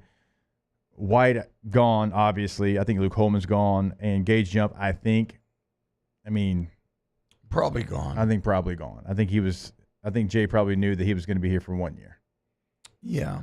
Now, Thatcher Hurd, I actually think that if you're rated almost in the top 100 after some of the struggles you've had, I almost would encourage you to go. Would he be I was going to say, because he would be a senior if he returned, therefore losing all leverage once he, if he would forego the MLB draft this year, right? So financially for himself, he probably has to go and protect himself. What do you think Braswell will do? I think he's the most 50-50 guy on this team. Because you think Bear's gone? Yeah, and like his batting was greatly improved. You think Herring's back? I think Herring's back if he wants to be a starter. Yeah. I think Jay's told him he's going to be a starter, and he proved that he could be a starter the other day. I'm not worried about Griffin Herring. He was the best. The only reason why I'm wondering if he's gone, he was literally the best bullpen guy in the SEC. Right. Would you want him? Does he want to be a starter? Does he want to show he can do that in the SEC? Because even a guy like that, if he comes and he's a starter, it doesn't work out, teams are going to say, aha, I remember what you did out of the bullpen, though, so we're going to draft you. And I don't know that it can be much worse than 156, if that makes sense, but I think it can get a lot better than 156. My thing with Thatcher, though, is we heard him say yesterday that he was saying, like, oh, my mechanics were off, my delivery was off, and, like, so maybe you could sell to him like, hey, we're gonna develop you here and make you better. You can, but I don't know. Well, to Jake's point though, you can sell him on that, but you're still so highly rated. Yeah. What if it goes awry again? Right. If you have 2 bad years in a row, that rating's going to tank. Combined with being a senior, you have no leverage of coming back, so a team can offer you literal peanuts. There's just too many elements, I think, working against Hurd. Well, and at the same time, like if you're a major league scout and you hear that, you're like, hey, this is a guy who knew what his struggles were, and he performed a lot better at the end of the year. So did he get that fixed? I mean, that might actually help his draft stock. So you got Milam, Brown, Larson back, Kling back. What other players in the field are we looking at? Going to be back. Brady Neal back, right? You're gonna lose Milazzo and Travinsky. Yeah. Was it? I forget how many catchers they were. I'm just trying to think about. I'm trying to think about how much of this roster you're going to have to remake. Braswell, we'll see potentially, like you said, 50-50 guy. That's a lot of numbers so far. Josh Pearson back. Well, so the thing is, if his he's brother, back, his brother coming here could impact that in a good way. I think he comes John. back. Yeah, we could have 2 Pearsons on the roster, and it's funny because they kept going back to the line about how Josh Pearson doesn't look like your average cleanup hitter. John Pearson does from West Monroe, and I don't know what Pearson, the Pearson daddy, be doing up there, Bo, but he knows how to train them to hit. Tell you what, and boys should see it. Yeah, one drafted, 2 play at LSU. Yeah, I'd say so. I think he's a hitting coach. Yeah, who was I talking? I was talking to someone who has an NIL deal with him, and he was talking to Pearson about his old man, and he said it's just something about he just knows how to teach it, man. Just knows how to teach it. All the other dads out there listening wish that they could tap into that. Is that John right there? That is John Pearson. Big man. John. It's our guy. Does he still have the Fu Manchu? My eyes are bad. Nah, he's got kind of a shadow beard. Should probably bring back that Fu Manchu. Yeah. But yes, okay. So Josh Pearson though, chance back, bro. That's a lot of returners. That's his younger brother. It's his younger brother. Yeah, he was in high school at West Monroe. Isn't that crazy? Yeah. Yeah, that's crazy. He looks older than again, Josh. guys. Everybody, if you know John Pearson, everybody needs to stress to him his walk-up song has to be Jimmy Dean's "Big Bad John." Big John, or maybe it's just Big John. Look, there was the Fu Manchu. Yeah, look at it, Jake. Look at that. How is that a high schooler? That's the guy. That was actually Well, he went to West Monroe like I year, went to so- Evangel, so I'm not casting. That's the guy stones. from Rookie of the Year. Yeah. You know what I'm talking about? Hey, no. Yes, that's the guy when he grinds the bat, sawdust falls off. We were talking about that a couple of weeks ago. Like, that's the type of aesthetic that I want out of my power bat right there. Yeah. Tanks has it, but he's got even more size than Tanks does. By the way, Barry Jones has it too. Yeah, for sure. He's just a little too good looking. He's a giant. Yeah, he needs a little more dirt in it. Yeah, that's true. A little He's bit more just kinda- grease in his life. Yeah, Barry Jones is a little too sexy up there looking thick. Looking good, dude. E. Goddard says that dude's 45 years old. Yeah, I agree. Literally. But forget about John. So Josh back potentially. I mean, you replaced everybody but one guy this last year. I mean, already we're up to 5 or 6. Well, if you get Pearson back, your outfield's kind of set with Jake Brown, Ashton Larson, and Josh Pearson. Yeah. Paxton And Kling. still with Paxton Kling waiting in the wings if he can ever bring it into conference play. I wonder if Paxton Kling transfers. Yeah. I'm not 1,000% just to get a fresh out. start.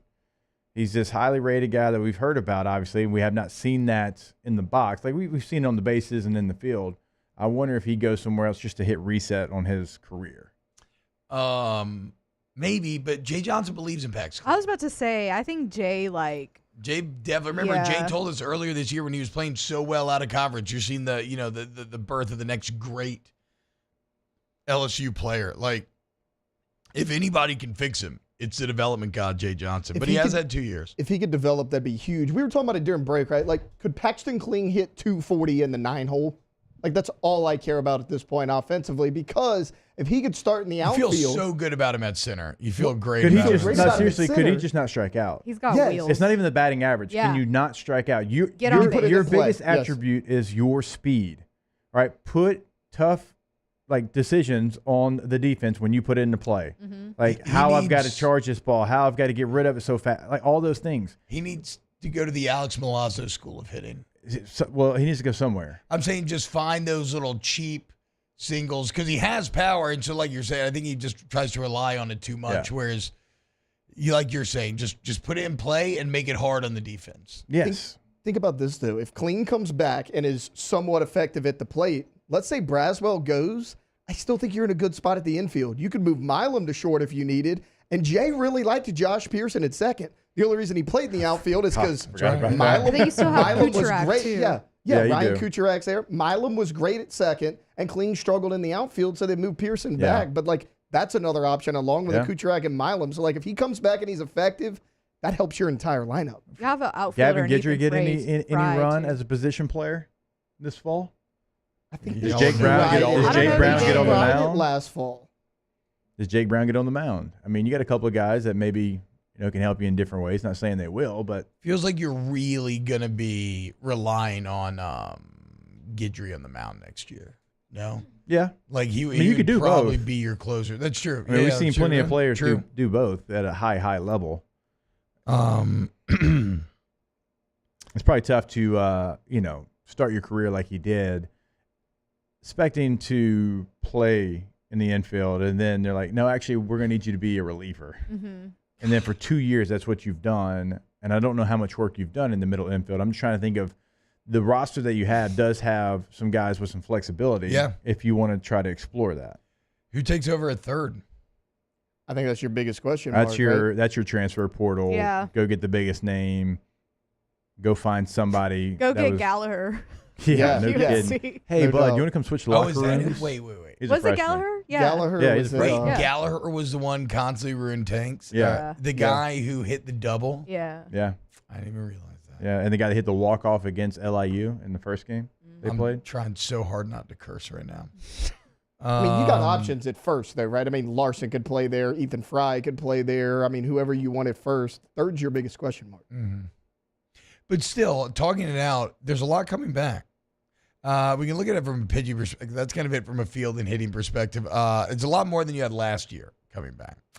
All right. Hit the like button if you're watching at youtube.com/1045ESPN and get your questions into the Bayou Ford YouTube chat. Coming up next, we got a little OTB Mailbag. Off the Bench with Hester and T-Bob. ESPN Baton Rouge, New Orleans, Alexandria, and 1130 The Tiger. Look, man, if you live in Livingston or Central Parish, chances are you see the red cans popping up all over town. Those red cans are Trash Rangers, and we are so excited to be partnered with Trash Rangers, a local waste management company that offers a reliability, an efficiency, a human element, and a give a damn that these national companies quite simply do not. And so why continue to give your service to national companies that take the profits out of Louisiana to keep the trash here when you go to the local guys who will text you the night before to put out your cans so that you never forget again. TrashSignup.com. In 3 minutes, you're good to go. TrashSignup.com. Go ahead and check out, multiple websites because they want to make sure you get the information. TrashRangersLLC.com, where you can see the almost 5,000 reviews and ratings there right there in the top left corner of the homepage. They are truly the best. 225-401-0838. Our listeners fire off their opinions on the jimsfirearms.net hotline at 499-1045. Keep listening for your next chance to shoot us your thoughts with the jimsfirearms.net hotline on 1045 ESPN Baton Rouge. There it is, the extra mile, on the border of expected and extraordinary for those willing to go further, like vans customized for work or play, with safety and tech to keep you connected. Supported by a 5-star sales service and finance team. Backed by the one you know. So go the extra mile. It's never crowded because so few have what it takes to go there. Mercedes-Benz Vans. When things heat up, you don't just want a cold one. You want the coldest one. The cold lagered, cold filtered, cold packaged one. Mountain Cold Refreshment. Coors Light. Choose chill.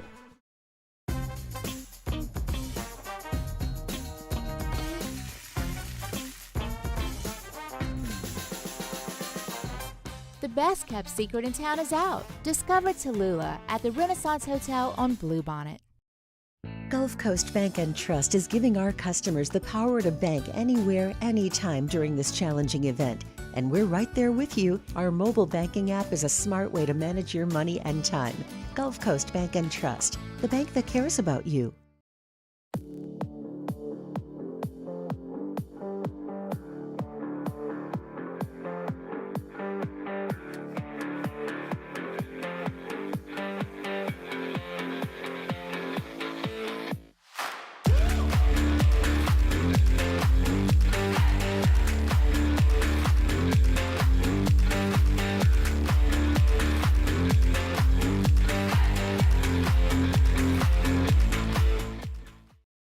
Electricity is all around us, and our families depend on it.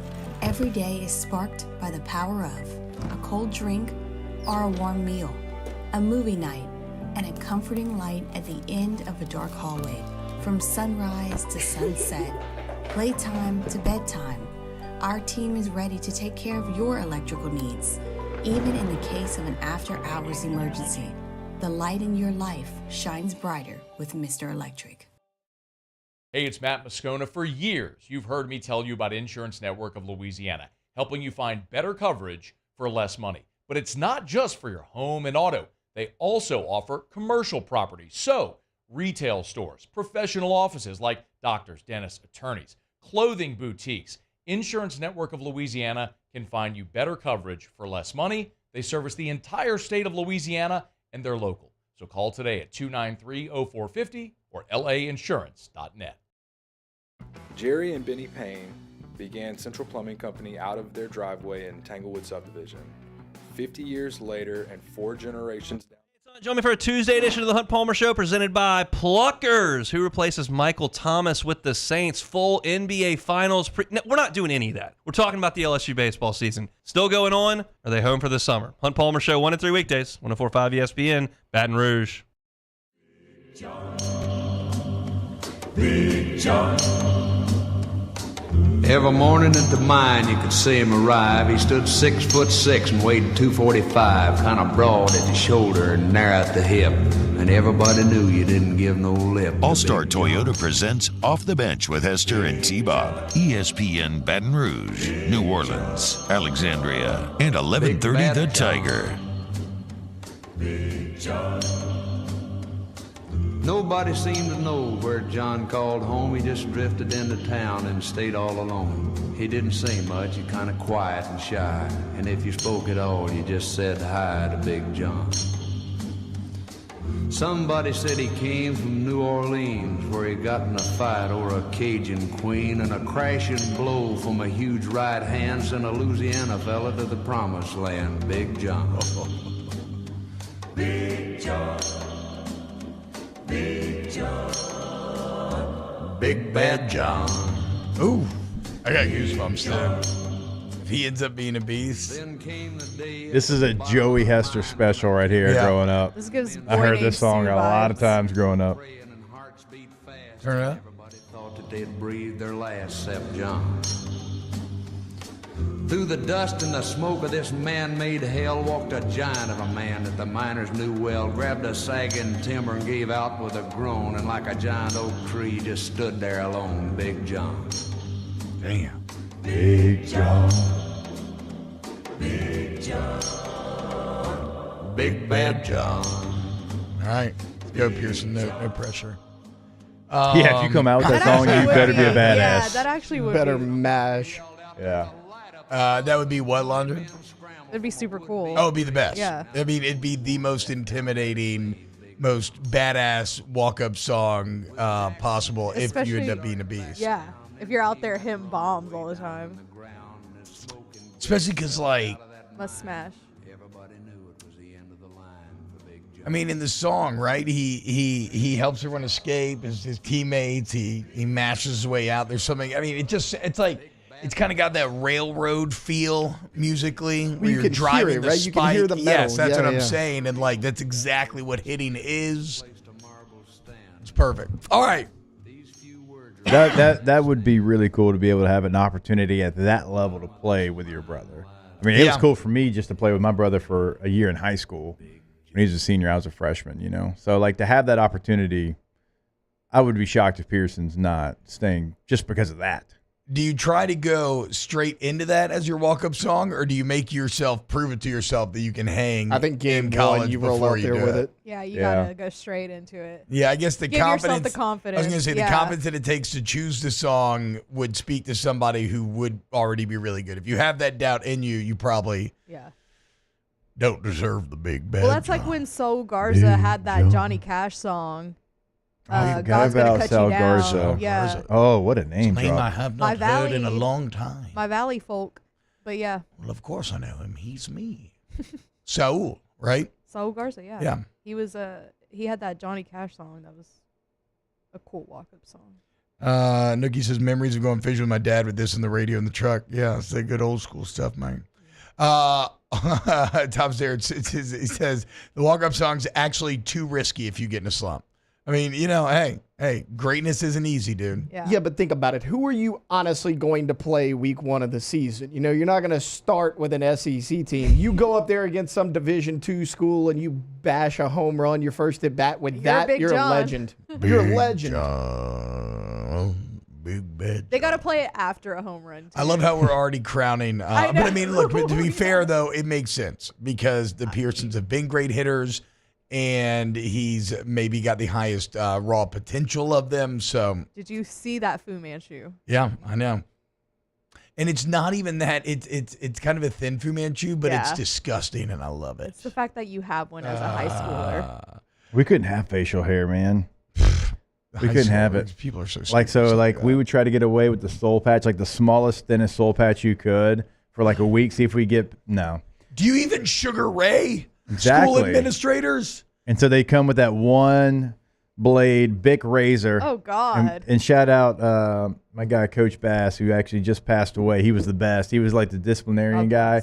And he, baby, gotta go shave. Here's your one shave Bic. It's like, Coach, it's going to tear my face up. Don't care. Should have thought about that this morning. Big job. Got any shaving cream? Got soap in the bathroom. Oh, no. Lord. We did that. Just I really know make you that feel gave you insecure. burns, You have to say, just end up with red Think about it. I mean, bumps. it's like not short hair either. Like, you grew the soul patch out for like a week or two. Big John. Big Bag John. Tiger Beckwood says Cam Johnson revenge tour loading. Someone's saying he's only 5'6". Who? Cam Big Johnson? John. Oh. No. He looks bigger than that. But yeah, Cam Johnson. No, yeah. I saw that man in real life. He is not 5'6". I'm not saying he's like 6'5". He's not as big as Bear or anything. Perfect Game has him at 6 foot 205. Okay. Just out here lying. Yeah, he's not 5'8". Out here lying to people. But yeah, Cam Johnson should be coming. Oh, yeah. Yeah. I mean, he said I'm locked. He told somebody over the weekend, I'm locked in to Oh, let's LSU for the go. next 2 or 3 years. Let's go.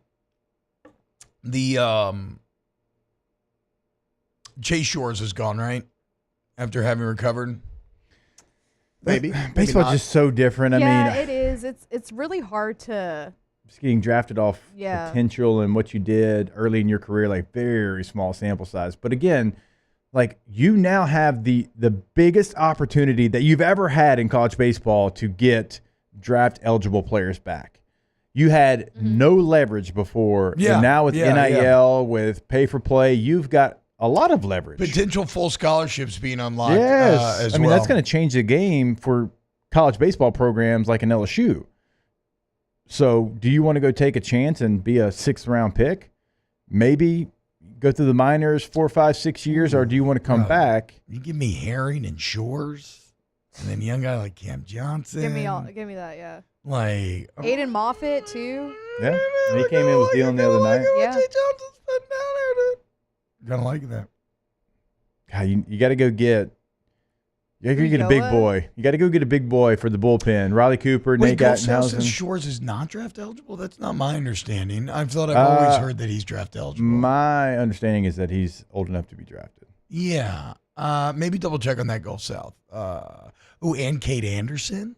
Yeah. Oh, he looked great. He's looked great. You could tell. Big weekend for Kate Anderson. You could tell They the start hype train announcers for next that year. they don't know who Kate Anderson is because they're not in the weeds like we are. Yeah. And Alondra's been on Kate Anderson all season, but Hey, now he came. Well, Let's He chill. came into the game, and the announcers were like, who's this fella? Yeah. I was on Bear. What the hell? Yeah, I was on Bear as well. I wish I was on Bear. You couldn't handle Bear. I give it the old college try. I ain't scared. All right, look, now let's go to break. Sorry, we got distracted by Big Bad John. Yes, Big Bad Bear Jones John. is draft eligible, trial by fire. We kind of think here it probably makes sense for him to go, but, well, Real quick, though. we'll see. I agree with Jake. We need a thick king. Yep. We do. We do. do. Maybe that's why we want that. Maybe that's why we're making so much of Big John here. We Yeah, need, that's we need, that's true. your guy. We need But we one need a bad. bullpen No, thick we king. need a true bad body god on the team once again. Well, yeah. Like do. we said yesterday, Riley Cooper's out here dominating single A. Yeah. Did you know that? I didn't know that before y'all sent that in the chat. Yeah. No. How about that? Just kicking ass, doing Yeah. what he does. Just rubber arming his way to victory. Yeah, Jay, this note from OTB, get one fat guy. Thank you. When we get back, OTB mailbag for real this time, coming up next. Off the bench with Hester and T-Bob. CentralPlumbing.org, 925-8552, CentralPlumbing.org, CentralPlumbing.org. How does flat rate pricing sound, okay? Too many times, whether it's like a food delivery app or somebody you have coming out of your home, it's all very chill, it's all very affordable. Then all of a sudden, the last thing you get the check, it's like, wait, what happened? Where'd all this come from? Not the case. At Central Plumbing, you know exactly what you're getting into from the onset. They have 24/7 emergency service. Of course, all their employees are licensed, bonded, and insured. They send you information about who's coming in your home ahead of time. And with 50 years of experience, well, they can solve it all because they've seen it all. So whether it's repairs, emergency, something more planned, maybe a remodel, taking water, it's all there for you at centralplumbing.org. Go to the website to see the fleet because they are ready to go no matter how big your job is. When we say emergency service, that's not just at your home if you have one issue. It's if you have multiple issues at your business. Check them out online at centralplumbing.org, 225-925-8552. In times of need, get a full list of phone numbers, websites, and other important emergency information on the Demco Stormwatch page at 1045ESPN.com.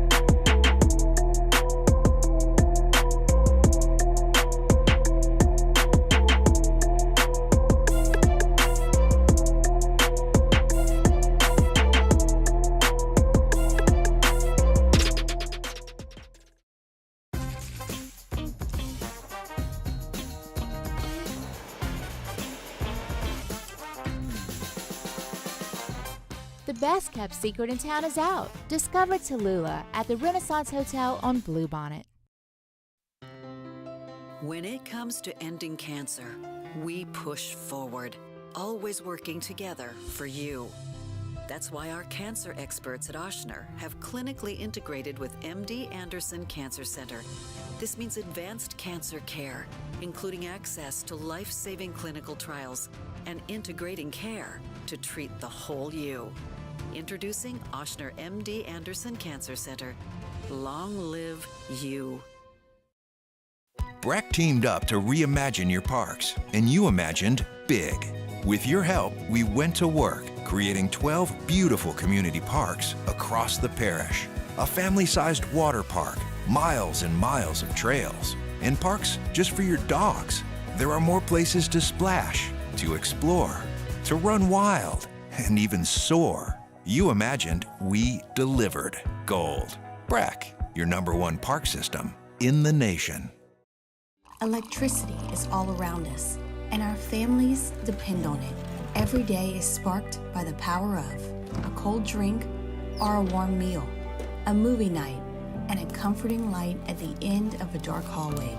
From sunrise to sunset, playtime to bedtime, our team is ready to take care of your electrical needs.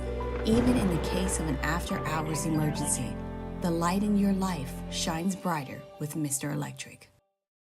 Hey, it's Matt Moscona. For years, you've heard me tell you about Insurance Network of Louisiana, helping you find better coverage for less money. But it's not just for your home and auto. They also offer commercial property. So, retail stores, professional offices like doctors, dentists, attorneys, clothing boutiques. Insurance Network of Louisiana can find you better coverage for less money. They service the entire state of Louisiana. Moscona inviting you to join us for Tuesday's AFR, powered by Sunshine, your hometown John Deere dealer in Louisiana. We'll recap an LSU North Carolina from the Chapel Hill Regional, and Shay Dixon talks recruiting. 3 to 6, 104.5 ESPN Baton Rouge.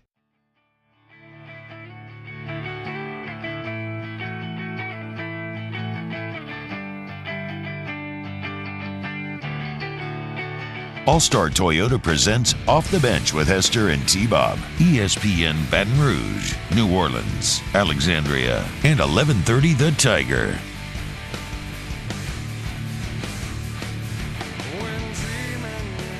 So I owe Gulf South an apology because he's absolutely right, and I even confirmed it with Hunt Palmer. Chase Shores is back next year. He is not old enough to be gone, which, again, I feel like about when he got hurt, I feel like, and maybe I'm getting my wires crossed with somebody else, but I feel like when he got hurt, that the immediate takeaway was, oh, well, we'll never see him in a Tiger uniform again because of how it all worked out. But that's awesome. So you tell me you got Shores back. If you convince Harry to come back because he wants to be a starter, I think there's real potential that you get that done. Give me the other arms here. Kate Anderson that we just mentioned back. We mentioned Aiden Moffitt, Kim Johnson. Gavin Guidry. Iowa State, yeah. Where's Lore in all of this? Lore is eligible. I just don't think he had a good enough year to go, honestly. Yeah, I No, think I agree. I'm just saying, so who do we think? Okay, so it would feel like Herring, Shores, who else in terms of weekend starter? I mean, I think Kate Anderson, right? Yeah. Well, I think Cam Johnson's going to get every opportunity. Oh, yeah, Cam Johnson. I mean, as bro, well. that's a little, okay, man.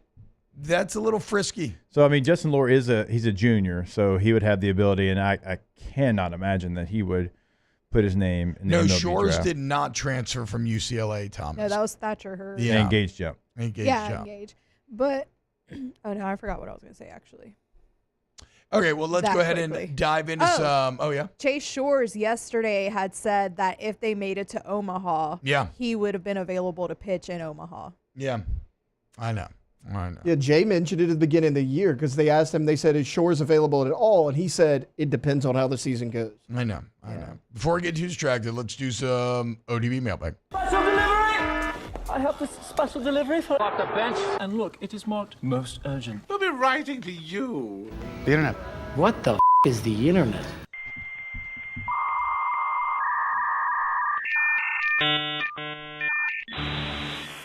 Hashtag OTB mailbag. With the lack of offensive production we got from the outfield positions, so we go further than we should have. It was a millstone most of the season.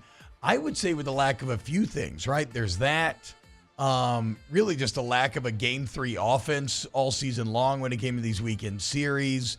The lack of a consistent pin for much of the year. The lack of a third starter. I think this is a team that overcame a lot of flaws. And yes, I would say that would be one of them. What about, I know we're in mailbag. To push that team, to push that UNC team to the brink. I wonder if we expect anything from Jaden Newt. I mean, oh, yeah. Yeah, when he was coming out of high school, he was the 33rd overall prospect. And just in his 2 years, obviously we hadn't seen. We saw him I think one time weekend he came appearance out, this weekend and in a game where they were short. kind of getting blown out. Yeah. It's another guy that. But wasn't he injured too, or no? Yeah, he was his first year. I know for sure. Yeah, they kind of brought him along slowly. He's a lot like Chase Shores. It just wasn't like he was injured when he got here. We're talking about the #1 right-handed pitcher out of the state of California a couple years ago. We know what that means. 3rd overall in California, 33rd in the country. So I'm saying he was a part of the body basically. Still, and that's the other thing. There's still a lot of hidden potential on this roster from really good recruiting classes of guys that maybe haven't lived up to it yet. So that's always still in the cards. But I'm feeling really good about next year's roster after we played this game. Hashtag OTB mailbag. What does the total NIL number look like for a baseball team? I don't know, actually. That's a very good question. One thing I would feel pretty comfortable saying is that it probably looks like more at LSU than 98% of other schools, right? Yep. A&M would probably challenge you. Arkansas, because of how would much probably they challenge care you. for that sport over others. Maybe Tennessee would be up there with you. Yep, nowadays probably. But again, you're going to be, up there. Like, you are the Ohio States or the Ole Misses when it comes to baseball NIL. Yeah. Hashtag OTB Mailbag. Back to football. Could BK be on the hot seat with a mediocre year? I was asked this yesterday. Like, let's say LSU doesn't make the playoff, goes 8-4, something like that. BK on the hot seat. And again, in a state like this, with a financial situation like this, there is no such thing as the hot seat for Brian Kelly if it comes to in terms of actually being terminated. Now, in terms of fan happiness, yeah, for sure. People would be pretty displeased. If you go 8-4, I think 9-3 you're probably fine. But no, I don't think the hot seat exists. No. We said it whenever BK came here. You're married. Yeah. With gotta make it work. No divorce is an option. No. And I don't expect them to have that kind of year anyways. They just got to get the opener. Like the opener, which has not been something that has been favorable to LSU in 4 years, different coaches, get the opener and don't have to dig yourself out of this hole. Yeah, I mean, that's true, right? Losing an out-of-conference opener and going 9-3 each year is actually pretty damn good. You win those and you're 10-2. Hashtag OTB Mailbag. If Baton Rouge actually chose their local hockey team name and didn't let a focus group from out of state do it, what would you call it? The Kingfish. Yeah, they I had would the go perfect back to name. Kingfish. They had the perfect name. God, we did this. It is also crazy though why that they do these out-of-state focus groups for like the baby cakes back in the day and stuff. It's just I don't know. I hate it. I hate all. You know what I hate though? Focus groups. No, kind of, but that other people. Yes, actually, but that other people love is.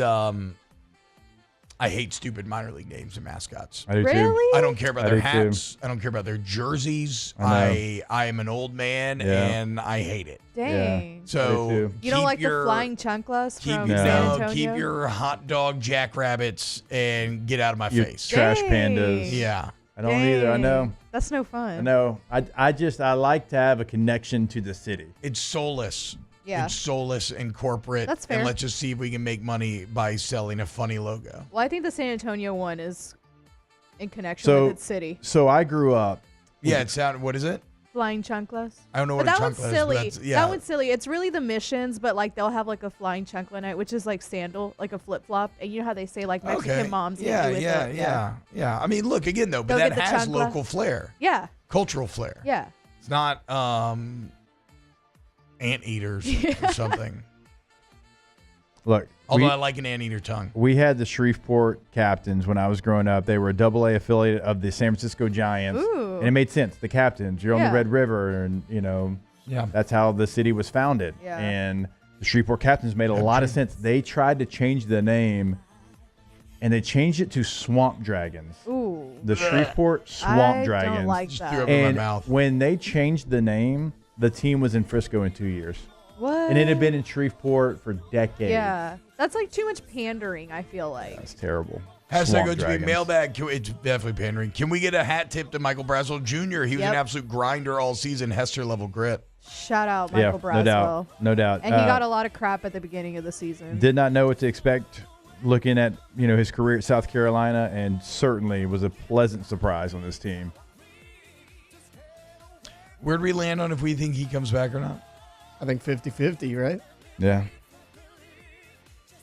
Hashtag OTB Mailbag. Monster Milam reminds you a lot about Tuve. My question is, who do you think breaks out next year? And what would your priority be as far as recruiting this offseason? Love you guys from Houston. Third base. I can't, in terms of recruiting, I don't know that I know the baseball recruiting scene well enough to forecast. A lot of times I like reacting to Jay Johnson's transfer portal classes and recruiting classes. Yeah. Breakout next year. I mean, after just having this conversation, Chase Shores would have to be near the top of that list. Yeah. I mean, that's 6'8", 260 mountain of a man, big bad Chase. Is he 6'8"? Yeah. Dang. He's 6'8". I'm gonna go a little bit deeper in the bag. I'm gonna say DJ Primo breaks out this year, coming up. The lefty. I thought he should have played a lot more this season than he did. That's the one thing I didn't like about the pitching rotation. I would have liked to have seen him in the midweeks a lot more than they did. He's got good stuff from the left side. He looked really good in fall ball last year. I think DJ Primo's a name to keep an eye on. I think Larson, I know he played a ton this year, and he was kind of had a mini breakout this year. But think about, that's somebody that probably didn't expect to play as much as he did. I would assume he didn't. Yeah. Because he didn't play. At the beginning of the year, he was coming in maybe getting a pinch hit. I remember one series, the game was kind of on the line. He came in. I'm like, okay, well, that means Jay likes this guy a lot for him to come in. I think he actually came up with a hit, that pinch hit opportunity. I expect him with another year. His defense got better. It was a concern for Jay Johnson. He told us as much. He's like, the defense needs to catch up. I thought it did in right field for the most part. That's somebody that I can see breaking out, even being a, top of the lineup, 1-2, somewhere in there kind of guy. Yeah, I think Jake Brown probably ends up being pretty awesome too. Yeah. Hard not to be excited about his end of the year. So, Cam Johnson, there's so much breakout potential on this team next year, and you're returning way more than you returned this year as well, which has got to make you feel confident. And you have the hunger that comes. We keep mentioning how tantalizingly close you just got. That creates a hunger and an ambition and a drive that fuels you throughout the grind of the offseason, of summer, of fall ball, of everything else. So, God, I wish baseball season could be back here. Did you, correct me if I'm wrong, because these years all run together, was it Jay's first year where you went to Southern Miss?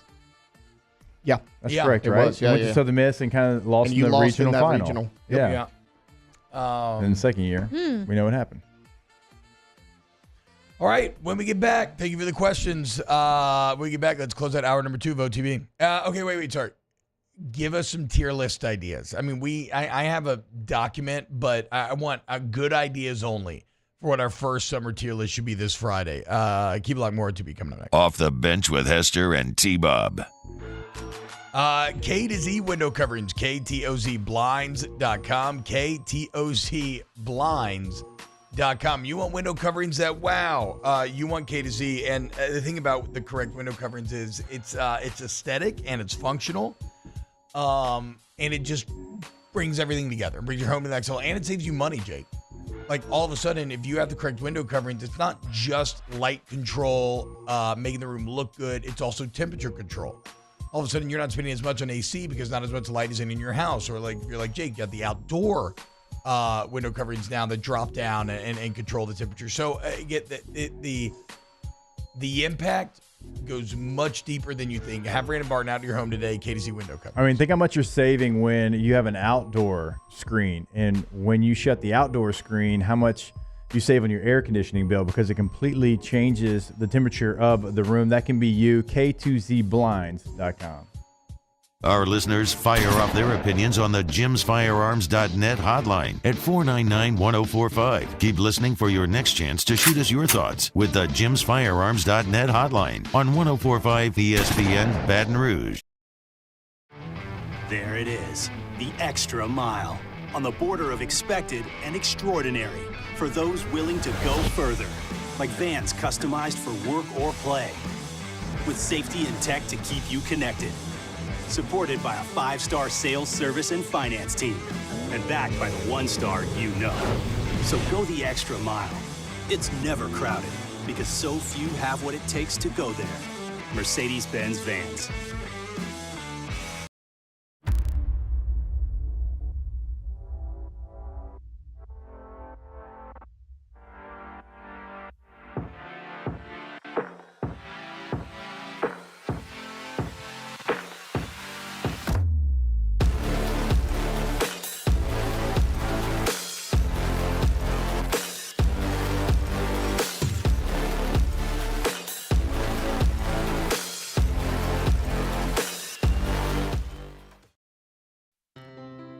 When it comes to ending cancer, we push forward, always working together for you. That's why our cancer experts at Ochsner have clinically integrated with MD Anderson Cancer Center. This means advanced cancer care, including access to life-saving clinical trials and integrating care to treat the whole you. Introducing Ochsner MD Anderson Cancer Center. Long live you. Breck teamed up to reimagine your parks, and you imagined big. With your help, we went to work, creating 12 beautiful community parks across the parish. A family-sized water park, miles and miles of trails, and parks just for your dogs. There are more places to splash, to explore, to run wild, and even soar. You imagined, we delivered. Gold. Breck, your #1 park system in the nation. Electricity is all around us, and our families depend on it. Every day is sparked by the power of a cold drink or a warm meal, a movie night, and a comforting light at the end of a dark hallway. From sunrise to sunset, playtime to bedtime, our team is ready to take care of your electrical needs, even in the case of an after-hours emergency. The light in your life shines brighter with Mr. Electric. Hey, it's Matt Moscona. For years, you've heard me tell you about Insurance Network of Louisiana, helping you find better coverage for less money. But it's not just for your home and auto. They also offer commercial property. So, retail stores, professional offices like doctors, dentists, attorneys, clothing boutiques. Insurance Network of Louisiana can find you better coverage for less money. They service the entire state of Louisiana, and they're local. Charles Hancock. Join us for the Tuesday edition of Live at Lunch from Doe's Eat Place on Government Street in Mid-City. The Super Regionals are all set. We'll tell you who's there. Live at Lunch, 11 a.m. weekdays on 104.5 ESPN Baton Rouge.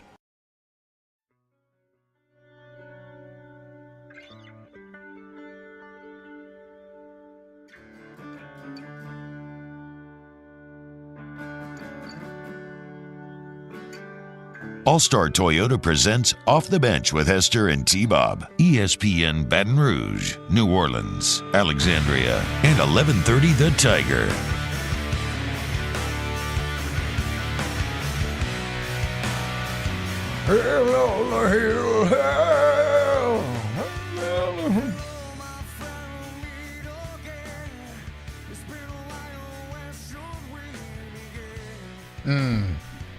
Stephen Fry knows. In chat, Stefan maybe. I blame my wife for the loss, and she knows it. She was at my parents' house the entire game, and I was watching by myself at our house. She came home with my 1-year-old in the 9th. Ooh. We haven't talked since. Good job, Stefan. Keep her in the doghouse. Man. In fact, I'd make her sleep outside. Way to go, Miss Fry. You literally blew it for the entire city of Baton Rouge. Yep. I hope you're happy. The economy, what a super regional would have done here I hope for the people. I hope it was worth it to get your 1-year-old home for bed because they couldn't stay up a little bit later at your parents' house. Yeah. Damn. Wow. Selfish. Very selfish. Couldn't be me. I mean, I literally was holding my daughter, pacing in the living room with a back issue. Want to point that out. Yeah. Because I didn't want to change spots because it was going so well for LSU. Yeah. Just letting you know. Yeah. We were committed to the team. I kind of, I think it's also impossible to ignore the fact that Tay-Tay was on the board. Ooh. Yeah. Guess who was on the board for the final game of the Natty last year? Who? Me. Just that was Taylor, though. You're now Tay-Tay. Guess who was on the board when Tommy hit the walk-off home run over Wake Forest? See, that matters. Yeah, one game was, it's not Natty big, but it's big. No, game 3 of the Natty, they smashed. They would have smashed I know, no matter what. they You smashed. did nothing. You did nothing. I'm saying it's not my fault. I'm You 1-1 blew in yesterday. the I last hope game of you're the year. happy. Way to go. Alondra, did you watch yesterday or no? No. Okay, Well, so she she wasn't- committed she too. wasn't- I She was was committed. committed too. Yeah, Yeah. you weren't allowed That's to true. watch. Yeah, every time Yeah. Alondra tuned in, things started to go bad, so Yeah. we all She was made her committed. stop watching. Yeah. So I was in the group chat like, what happened? I know. I saw it. I was I have laughing. no idea what's going on. Do y'all cheer for UNC now so you say you can lose to championship I'm team? going for an SEC team. Hell no, I don't cheer for I'm UNC. FM, I'm not No. going for any SEC teams. I am. Maybe Kentucky would be all right I'm with. pulling for Evansville. I'm So you're going. going for Florida? Should we pick our I'm teams? not going to go for Florida. Alondra. I'm not going to go for Evansville. Florida. You're going Evansville. for Tennessee? Yeah, I mean, I don't know Maybe if they're gonna Kentucky. win. Yeah, that's what I'm saying. Kentucky's the least, fine. the Kentucky's least never made the of World the Series. SEC teams that it wouldn't hurt LSU is probably Kentucky. Yeah. I think I'm going too sweet. Wolfpack, NC State. I mean, I'm obviously going WVU. Like, I will be rocking WVU gear next week. I actually have a WVU baseball shirt. That is random as hell. I know somebody that used to play there. I got no problem with Virginia. Yeah, I got no problem with Virginia. Shout out Chris Long. But for Taylor's giving me he's for you to say, Alondra, for you to say SEC, yeah, when three of It the just means options more. are A&M, Mhm. Florida, Yeah, and Tennessee, yeah. take a lap. Going for Kentucky. Get the hell out of here. What about like Kansas State or That's something? a Tay-Tay level statement. Okay. Why? When have I ever Because I like Kansas State? because I love the SEC. Hey, Kansas State. Yeah, that's what I'm saying. Yeah, what sure. about Kansas State? Too gritty to be pretty right Kansas there, Bo. State, Virginia, who cares? Like, Yeah, I'm good with down for Kansas either State one of winning. those. Oh, Bill Schneider? UConn. Hell yeah. Go Huskies. Basketball and baseball. Yeah, they got the upset last night. But no, WVU will be my main team that I'll be cheering on from here on out. And I will be actively rooting against the entirety of the SEC. Screw you, Alondra. Okay. Hour 3, Nick Underhill kicking it off next on OTB. Off the Bench with Hester and T-Bob.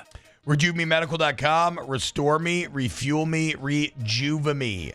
You want to feel better, younger, stronger, faster. You want to feel like you're reaching your max potential. Once again, you want to go check out Rejuve Me Medical, where you're going to get a free professional estimate. In that estimate, they draw your labs.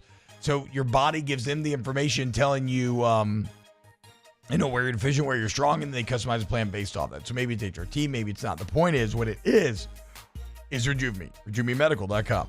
Go to the website today to schedule your consultation. And like T said, maybe you got something going on. You don't really know what it is. You can check out a list of conditions they can treat for you. But we would always encourage you to go get the consultation set up. Like, let them draw your labs and find out exactly what is going on with you. Remember, locations throughout Louisiana, now in Monroe as well, and also in Mississippi. RejuveMeMedical.com.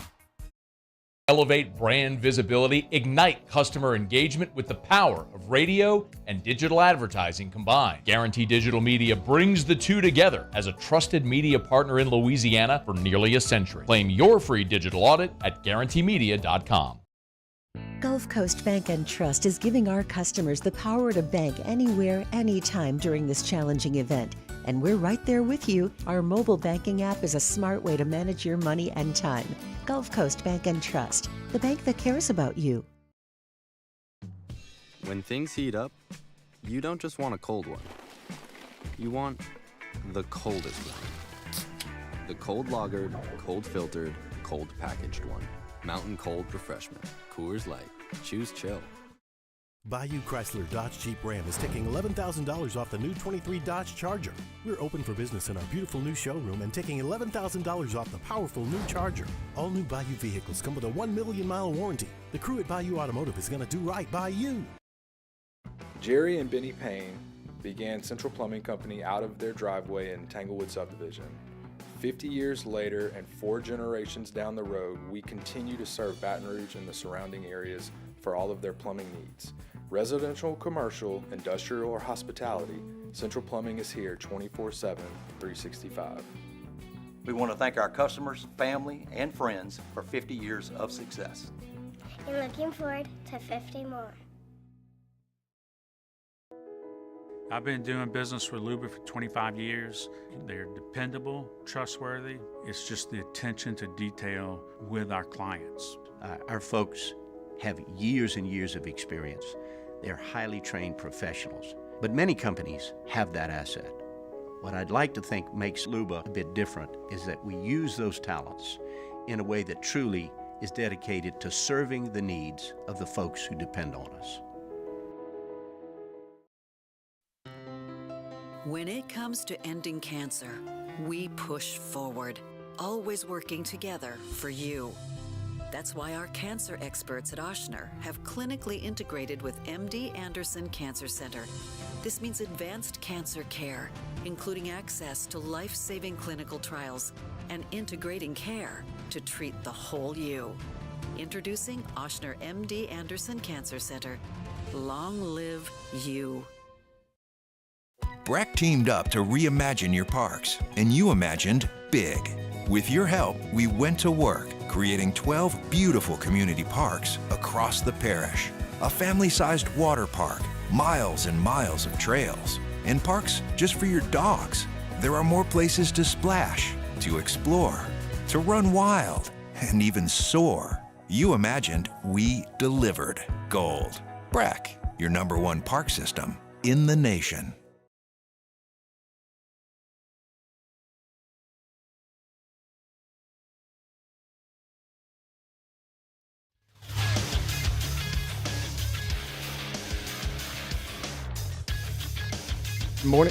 Good morning. It's 9 a.m. here on Tuesday, June 4th. Today in Baton Rouge, expect sunny skies with a high of 92. In hour 3 of today's show, we'll be joined by Nick Underhill of New Orleans Football at 9 a.m. Then we'll discuss some LSU football a little bit later. If you missed hours 1 or 2 of the show, you can catch them in the on-demand section at 1045ESPN.com. You can also follow us on Twitter or Instagram at OTB_ESPN and watch us on YouTube at the 1045 ESPN channel. Hour number 3 of Off the Bench, live from the Mercedes-Benz Baton Rouge studios, starts now. Let me go! All-Star Toyota presents Off the Bench with Jacob Hester and T-Bob Hebert. Yeah. Off the Bench with Hester and T-Bob. Hey, they said I got to come off the bench. All-Star Toyota presents Off the Bench with Hester and T-Bob. Yo, yo, yo. Yo, what's happening, y'all? It is Tuesday at 9 a.m., which means we talk to our guy, Nick Underhill from New Orleans Football. Nick_Underhill talking your black and gold New Orleans Saints OTAs going down right now. Again, guys, New Orleans Football is the resource when it comes to Saints coverage. Go ahead and subscribe today. Sub them on YouTube and everything else, the NOF Network. Nick, what's going on, brother? How we doing today? Doing good. Good to see you guys. Jake, I didn't know fullbacks could skip OTAs, man. What was going on last week? Last week I was in Destin for SEC spring meetings. Working for working harder. Yeah, That's fullback stuff. All right, I'm with it. I'm with it. All right. Working harder, wearing flip-flops and Destin. Sure. But it was 10-hour days, if that makes it like a little grittier, though. I never saw the beach. Nick, I was in Destin for 3.5-4 days, and I never got a chance to get down to the beach. You didn't see any of that white sand. You saw a lot of white people. You, Dorian, and Peter Burns maybe was the whitest show that Sears could have possibly put together. A lot of people liked my Instagram story, Whitest Kids You Know. Did you see that? I had a lot of your partners coming to my DMs. Wow. Yeah, I know. A lot of people laughing at that. I'll expose them to you off air. Thank you. Nick, Nick, let's talk about Saints OTAs right now, and I want to talk about Trevor Penning. And there's a larger conversation maybe that I want to have about Penning, Foskey, and Turner. But before that, you had a really good piece go about Trevor Penning's offseason, an offseason in which he's healthy, an offseason in which he's explored a couple of different O-line specific training opportunities. How has Trevor Penning looked to find some productivity and find some success in this offseason? Yeah, that was a story. Trip did talk to his trainers and everything, just about some of the work that he's doing. And, I think it's just really the big thing for him. I do believe it's the confidence factor and just kind of believing that he can do it. And that, I think the reset to the right side kind of maybe possibly clears some of that mechanism for him. The last OTA we were out at, it was right after we talked last Tuesday. They practice again tomorrow for the media, so we won't have anything until tomorrow. I thought it was just I thought the first exposure to him was better than the second for us. And, this is kind of the problem with this time of year is you're trying to break down 15 snaps every single practice. And it's an incredibly unfair process. Someone's a hero one day, the next day they're not. But, I thought some of the stuff in pass pro in the last practice, like there were a couple shaky things. Like he just kind of fell off sides on one snap, kind of fell out of his stance. I think he looks really good in run blocking. Like you see the range and athleticism and all that, but it's just a reminder that this is a guy learning a new position and not everything's going to be perfect. And, I think you want to see mistakes now, but does he fix them? And, what's the accumulation of successes by the end of training camp? That's going to kind of be the process. I still have confidence that I think he's probably going to end up being the starter. I think that he can probably get to a serviceable level. But it is going to be a lot of work, and he's working to get there, and I think we're kind of seeing that now. But yeah, the offseason program, incredibly important. But I think more important is just going to kind of be the day-to-day coaching that he gets here, and does he feel comfortable with it? I think Doug Marone's style probably didn't mesh with him, and sometimes that happens. And that's not an indictment on Doug Marrone at all. Like he got some good stuff out of Cesar Ruiz the first year. Second year was kind of a dip, but I think Penning has a lot of work to do, and we're going to see where it kind of ends up at the end of it. But they do seem committed to him. They do seem to have confidence in him. People I talk to that tell the truth kind of like what they're seeing with him so far. So those are all positive, developments. But I think it still is very much to be seen, to be determined. One of the position groups, because I know the offensive line is probably the one that we're all the most concerned about, but receiver is intriguing to me because you're betting on guys that you drafted a year ago, like A.T. Perry is a guy that you drafted last year, and I love the draft pick at the time. And when you don't add one in this draft, like that kind of tells you how the Saints feel about him. Like right now, if you were in 11 personnel, what would that look like at receiver, tight end, running back? So I think the starting receivers are probably the top three will probably be Olave, Shaheed, and A.T. Perry. Now, like it depends on like are you trying to sell the possibility of some type of run? Then I think you get Cedric Wilson out there. He's probably going to be their best blocker. I think he ends up being 4. I think Bub Memes ends up being number 5, and that's kind of my guess on those guys. I think Juwan's probably still your top tight end. I think Foster Moreau will probably give you a little more this year, though. So, but I think if you're kind of just most snapped out 11 personnel, I think it's Juwan at the top, and I think it's Alvin in the backfield. I think Kendrick Miller has a really good chance of carving out a bigger role here, and I think ideally at the end of the season, it's Jamal Williams kind of being just pushed aside a little bit, and not due to talent. I think Jamal could probably be better in this offense too overall, but I think if Alvin and Kendrick are doing what they should be doing, like there shouldn't be a ton of snaps, and then you got to get Taysom his 80, 90 touches or whatever in there too. So someone has to get squeezed out. That would be kind of the best case scenario.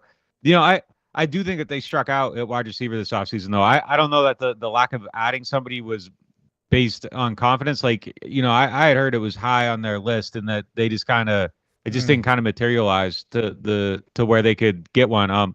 I think they would have drafted one pretty early too. Like if things had shaken out a certain type of way. That possession type receiver is something that I don't think that they've answered. A.T. Perry could do it. I mean, there's definitely a possibility that he continues to get better and emerges and all that stuff. I mean, I do it myself. I forget that he only had 246 yards last year. It kind of felt like more. If you made me guess, like, just out of nowhere, like it feels like more than 246, but that's not a ton of production. But he looked really good once he finally got out there. So I think there's a chance, but I think they definitely would have liked to enter the season with a more certain answer at wide receiver. Nick, so you kind of touched on Penning, but when I look, there's Peyton Turner, there's Isaiah Foskey, there's Trevor Penning, all very high draft picks. That it's not just like they haven't worked out; you're literally getting nothing from those guys. It sounds like you maybe think Penning is most suited to emerge. Like, which one of the three do you think you actually get contribution from, and what's holding the others back?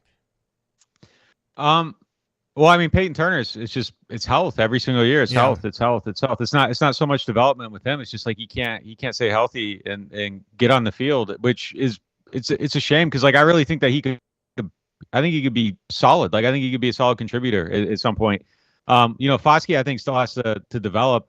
That was kind of the most surprising thing to me last year. I thought when they drafted him, and then you look at the production and you kind of look at, how he was winning in college, it kind of felt like, all right, this guy's going to find a way to at least get on the field and make some plays. Like there isn't going to be this like super long development. Like he was making plays against real college competition, and then like it just didn't kind of happen. He was a little bit raw. There was an injury too for him, but I think it was more the developmental aspect that kind of held him back a little bit. So this is kind of building on that a little bit. Out of the three, the most likely to get production, I think it just ends up being Penning because I feel like they kind of want him to win that, and I think he will. Now, like I will say this, like we know this team is not going to force a player on the field if they aren't able to play. Like they already showed you that with Penning. They don't really care about like saving face with draft picks. They'll admit a mistake there and kind of move on and not double down and try to get something out of like a failed cost or whatever. And you can just kind of go through like the list of guys like recently Penning, Peyton Turner. They hit on Cesar Ruiz, Davenport, they let go, even though they put the 2 picks into acquiring him. Sheldon Rankins didn't get a second contract. They let Pete test some markets. Stephon Anthony got cut. Haioli Kakaha got cut. Like, there's a lot of misses on high picks. So and many good names. They aren't just going to keep putting them out there just because. So he's going to have to earn it, but I kind of think he will. And I think they have good coaches on the offensive line. He's going to be back out at Duke Manyweather's camp, the O-line masterminds, after the break. Tron Armstead and all them guys are out there. I know Tron's kind of like in a mentorship role out there at that program. So that's good for him. Cesar Ruiz goes out there, so they'll keep working together and they'll be familiar on that side of the line. So I think there's a lot of things working to his advantage. It's a wild group in the trenches on both sides, though, because it's like there's so many ifs and maybes, and it's just a lot of lottery tickets. Chase Young being one, Nick Saldiveri on the other side being another. He's looked really good, by the way, and I think he'll probably win that job. But I mean, it's a lot of resources and a lot of maybes in those trenches, and that's what's going to determine the season, really. I mean, like, how many of those hit? It's funny. I don't think this is going to happen. But if you want to go full sunshine pump, like, if the O-line ends up being good, you can actually be good for a really long time. I mean, if you think about it right now, it's all 5 guys that you drafted with top picks. And, like, if they come together under Benton and Kubiak in the new system, like, all of a sudden, again, I'm not saying that's going to happen, but if you want to just be overly optimistic, like, you could be set up for years potentially. And that, like we've talked about all offseason, that is the biggest swing position on this entire roster. Yeah, I mean, I did a story recently, and, like, honestly, you go through the NFL, and most teams are hiding 2 bad offensive linemen on their offensive line. Like, offensive lines stink. Like, they don't develop them anymore in college. Wow. Like, the way they play in college is it just doesn't work the way it used to. The offseason program in the NFL, like, there isn't the same type of development. Like, there's no contact. Like, you aren't improving in these practices because, like, there's no contact. And then when there is contact, it's not, like, real contact. So it's just kind of – it takes a long time, and it's the development at a lot of these positions is really, really slow. But, teams that you think have good offensive lines, if you really go through, look at it, pressure's allowed, like, do the analytics, the film study, all that stuff, the teams that have good offensive lines have, like, 3 good guys, and most teams have 2. A lot of teams have 1. I mean, there's a lot of bad offensive line play. So, like, to get to, like, just a serviceable level, the bar really is not that high. The problem is the guys you're asking to get to serviceable here, like, one of them, one of the most, the second most important position is at below 0 right now. Like, so just to get the average is a fight for him. So he just needs to find a way to get there. You haven't seen it from Saldiveri. McCoy's a yes. Tally, he's a rookie. You haven't seen it from him. Saldiveri hasn't played yet. So, like, you're going into the season with one answer, kind of 1.5 with Ruiz. So it's a big, you got to really climb the curve to get there, but the curve isn't that steep. So if they can just find a way to be serviceable at some of these positions, like, it can be okay. And then you add in the scheme. The scheme hides a lot of bad offensive line play.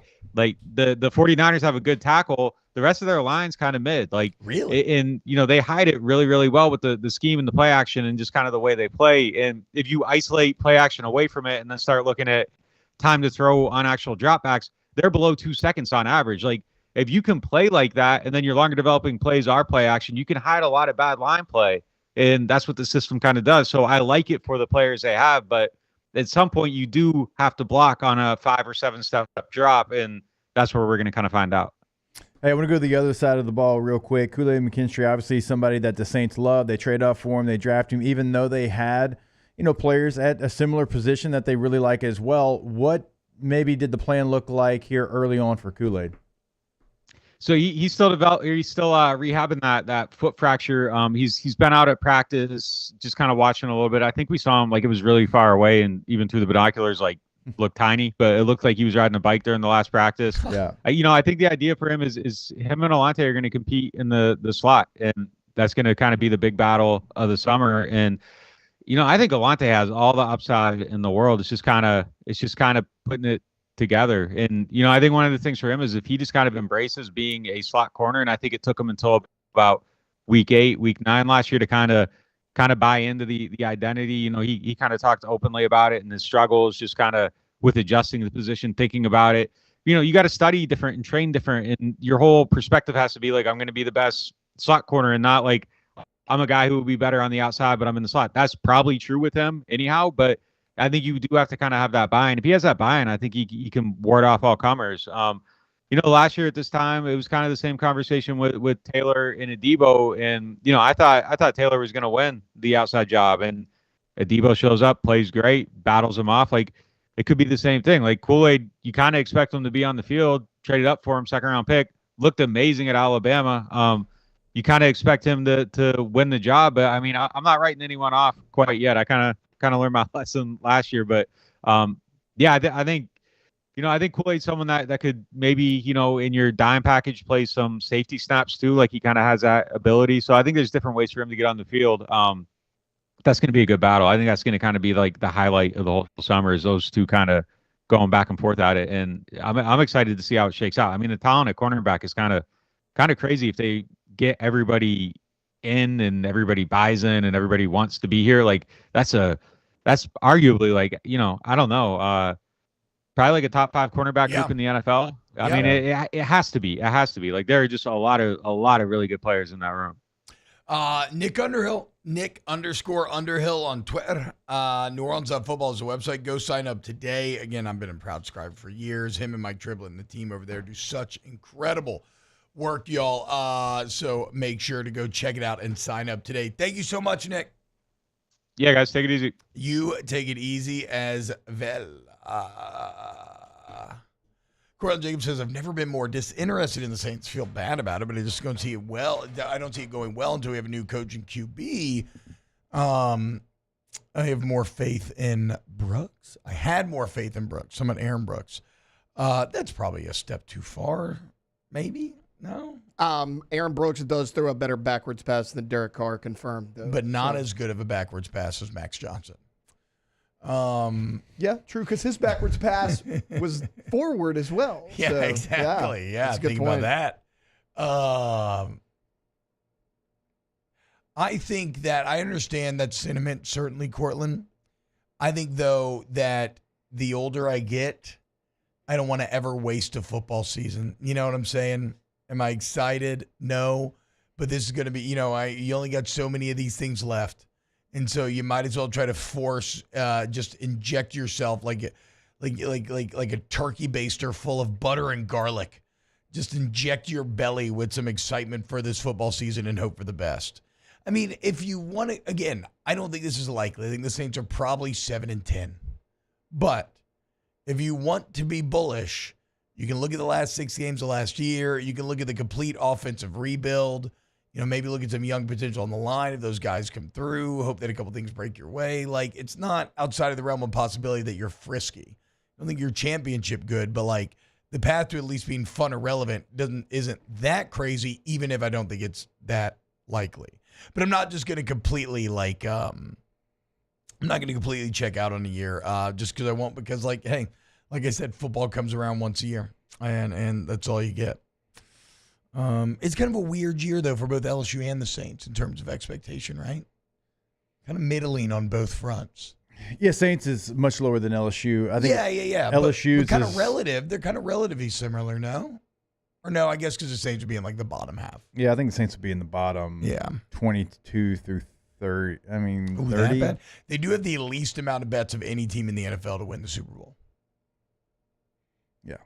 I think not the worst odds, but just nobody believes in them. Yeah, I mean, and they're not going to until they prove you. I think LSU has more players that have proven themselves that get you more excited. Certainly at the quarterback position, even though Garrett Nussmeier only has one start, I think we've seen so much of Derek Carr that's where some of that uncertainty comes from. With Garrett Nussmeier, there's enough there to get excited about what the potential could be. And you lose 2 first-round receivers, but like Pro Football Focus put out their top 10 breakout candidates across the country, and Kyron Lacy was the first guy they mentioned. Yeah, got to be. In the article, right? So that still gets you excited about what LSU has. And then you have the entire new defensive staff where you don't really like some of the things that the Saints have done as far as their staff, as in Dennis Allen and where he's at. And then for LSU, you're excited about Blake Baker coming back because of what he did at Mizzou. So I think it's a completely different circumstance and situation, although the expectations for LSU aren't necessarily top 4. I would say that I see some interesting parallels, though, between Baker and Kubiak. Yeah, that's fair. In terms of having to remake sides of the ball that were kind of a disaster, but you kind of have the same pieces to work with. Right. And you just have to get more out of those pieces. But yeah, I mean, you're right, though. Certainly LSU more relevant, or more on the good side, where the Saints may be more on the bad.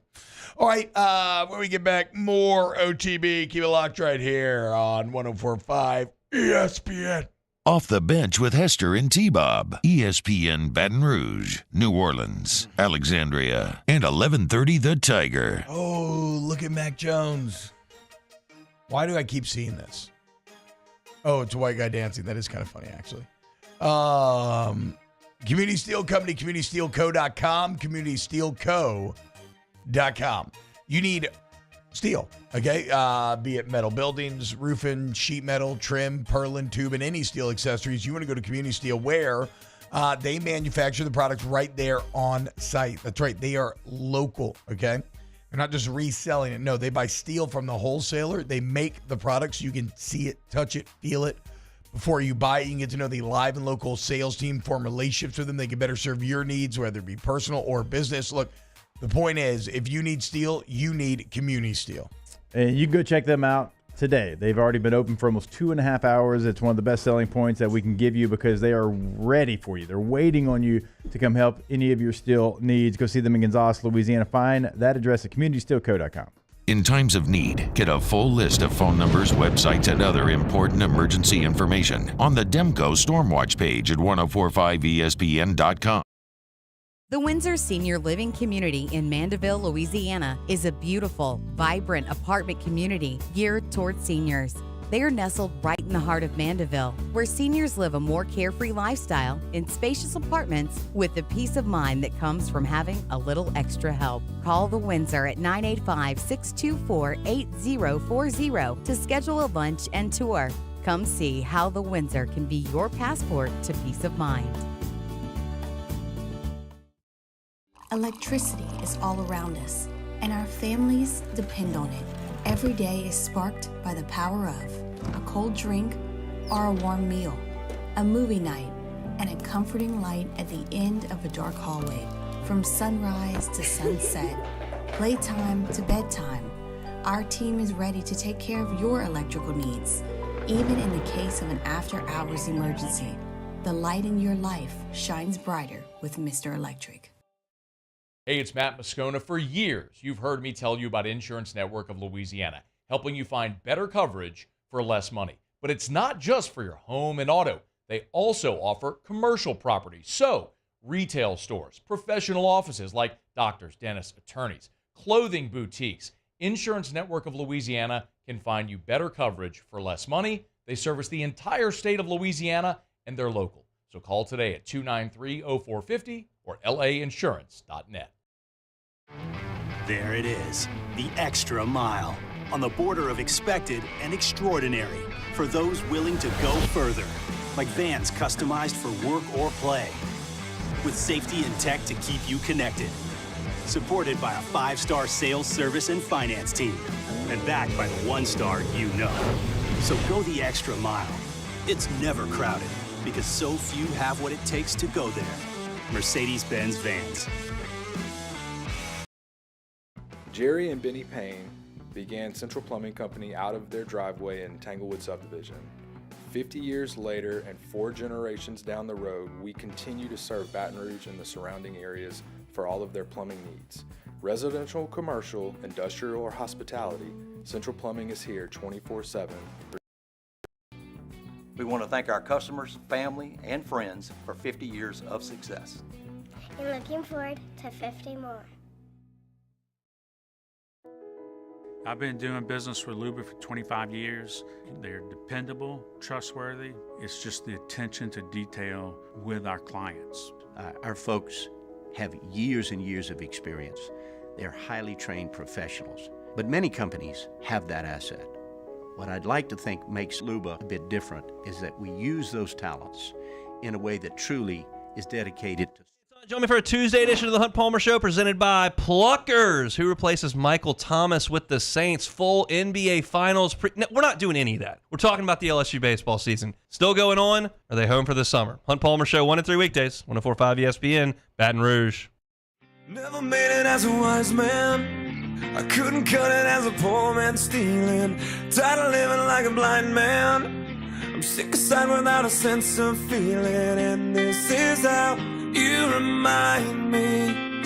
All-Star Toyota presents Off the Bench with Hester and T-Bob. ESPN Baton Rouge, New Orleans, Alexandria, and 1130 The Tiger.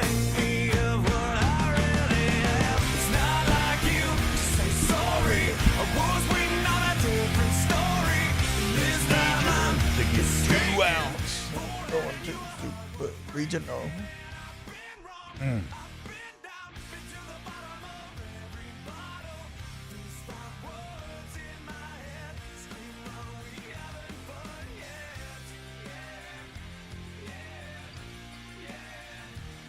No, I'm not having fun. Every time I think I'm over it, I just think about a super regional in the box against WVU. Again, it would feel less painful if you were running into like a Tennessee or one of the like true favorites, but man, you had a golden opportunity. Yeah. Golden oppie.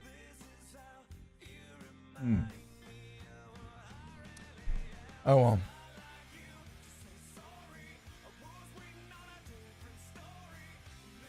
So what do we got? 89 days until football season?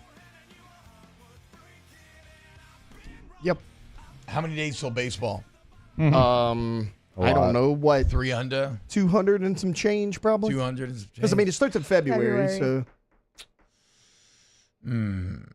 Gulf South says, I'd feel less painful if we lost 17-2. Yeah, but that's also like real beta opinion, right? Yeah, like you would rather get clobbered. At least you had a good showing. Yeah, no. At least you went out like a man.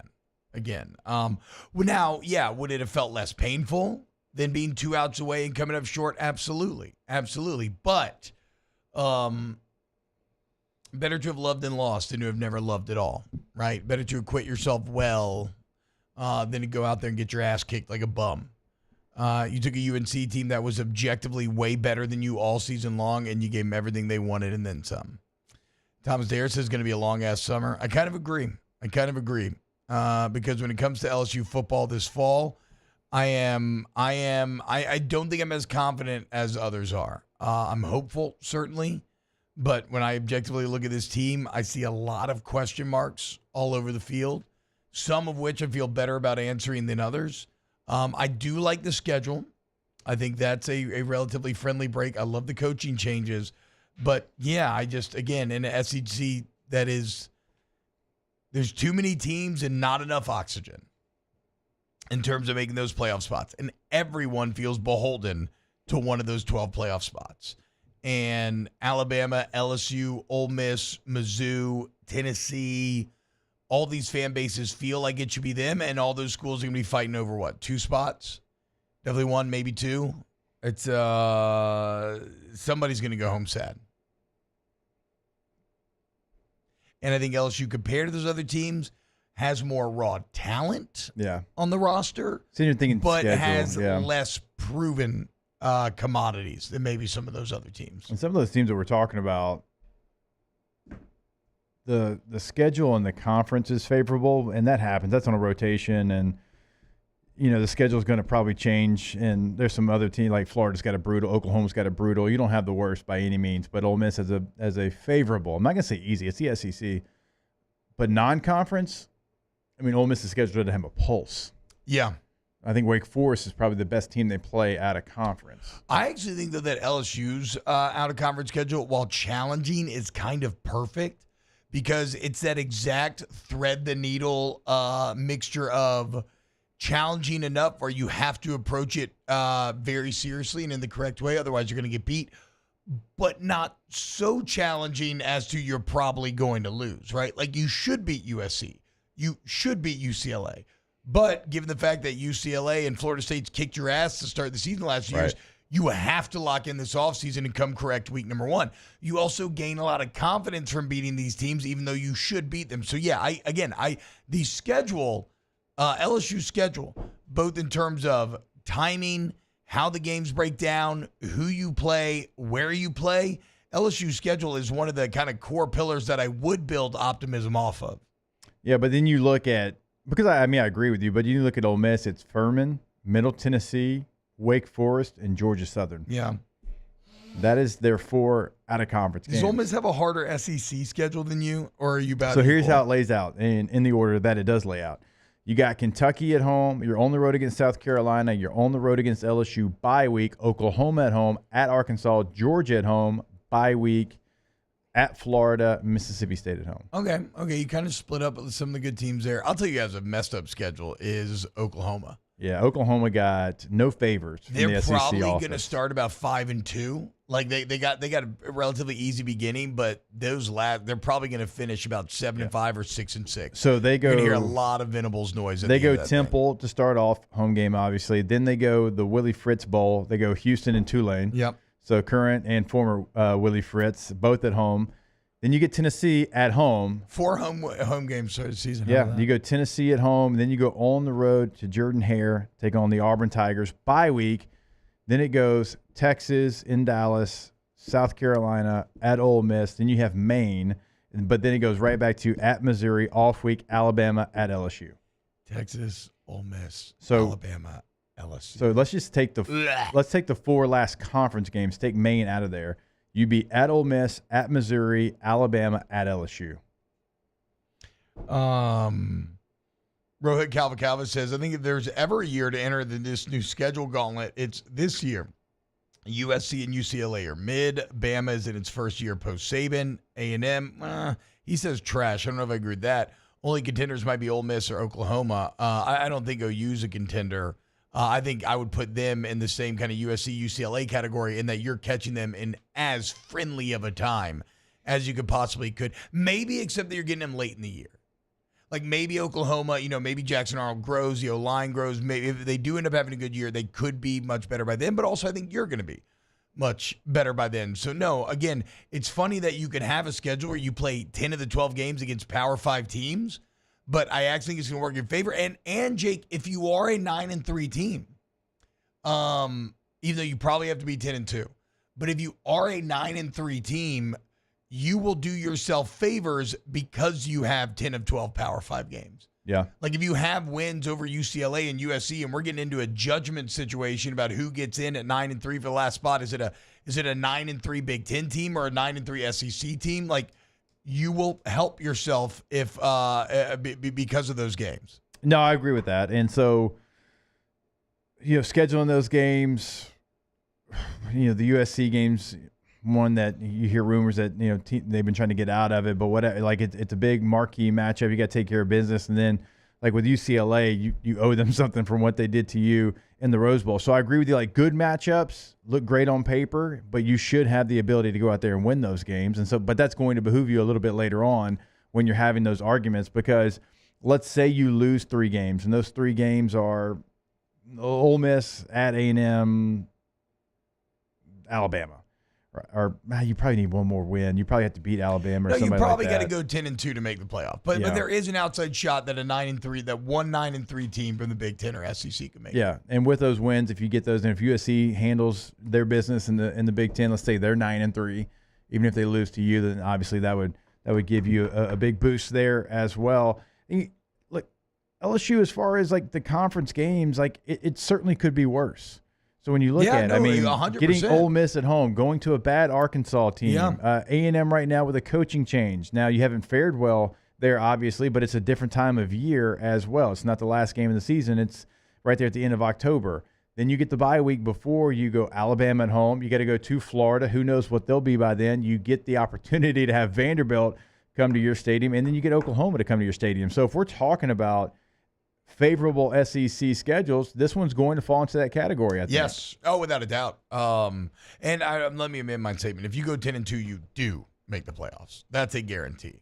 LSU schedule, like I said, one of the things that has me more bullish than anything else. How'd that feel, guys? Trying on a little off-season segment, right? A little summer segment. Kind of felt like putting on an old comfortable pair of shoes in some ways. That wasn't so bad. We're ready for do that for 89 more days.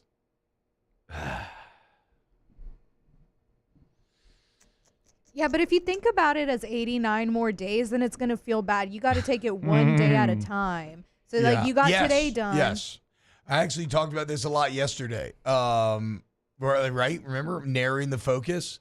You know, what's immediately in front of you, one snap and clear, one segment and clear. Exactly. And then Also, we're going to take look up your in own footballs advice. here. One foot in front of the other. Yeah. You'll eventually one take and clear. if you put one foot in front of the other, you'll eventually get to where you're supposed to go. Yeah, Unless you die. One Yeah, unless you tiny die. foot in front of the other. Yeah. T-Bob. These are size 13s. Mm-hmm. I'm going to do something I never do and try to make T-Bob feel better. Some of those 89 days are weekends and we don't work. That's true. So you actually have even less days. Palmer Probably just- closer to about 65, 70. Palmer just said, I'm going to die in the chat. I know, Hunt. I'm sorry, bro. I'm sorry.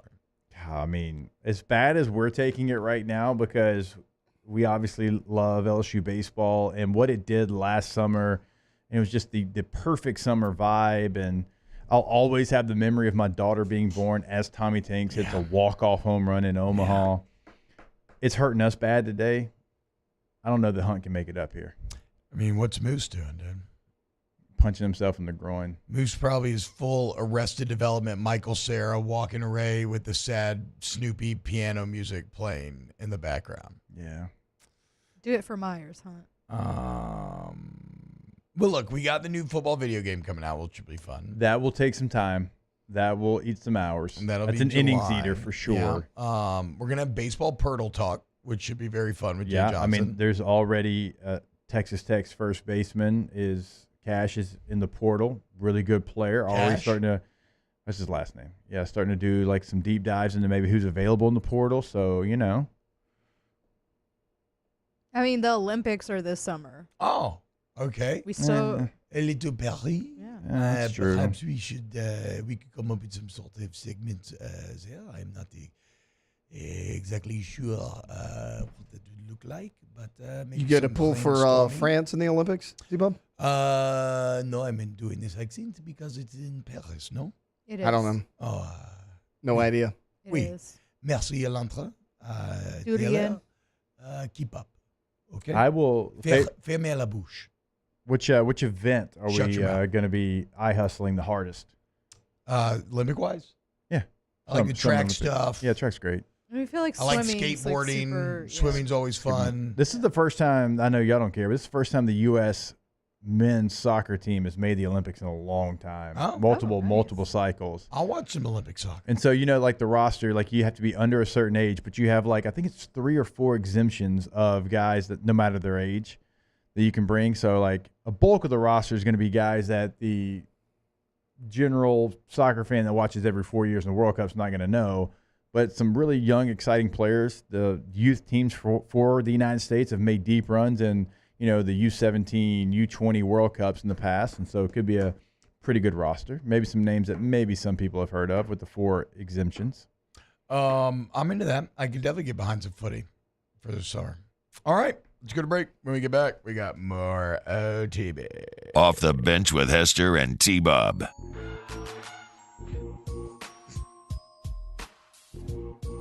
Pinnacle Exterior Construction, PECbuilt.com. PECbuilt.com. You need pools, any size or type of fence. You need outdoor living areas, outdoor kitchens, bulkheads, pergolas. You want to go to Pinnacle. Go look at the gallery at PECbuilt.com. You're going to be blown away, guys.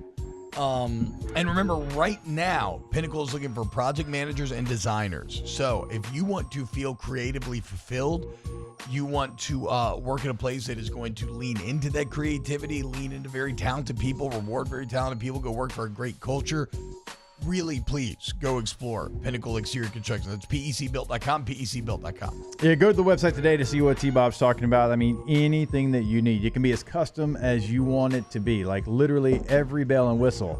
But also, like we talk about their spec pools and what they can do for you, because it's not just a one-choice situation. You get a whole booklet of choices when you get that template as well. Go to PECbuilt.com.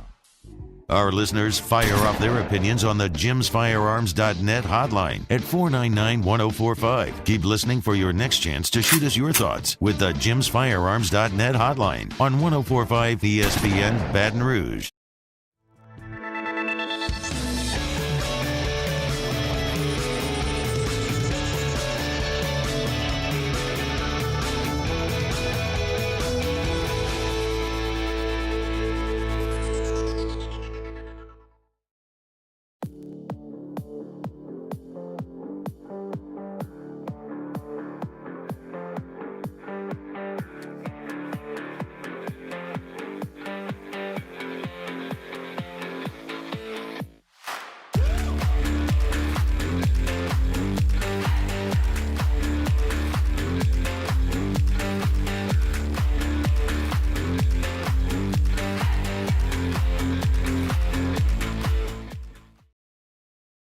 At Relief Windows, we're more than windows. We're windows, doors, hardy plank, and vinyl siding.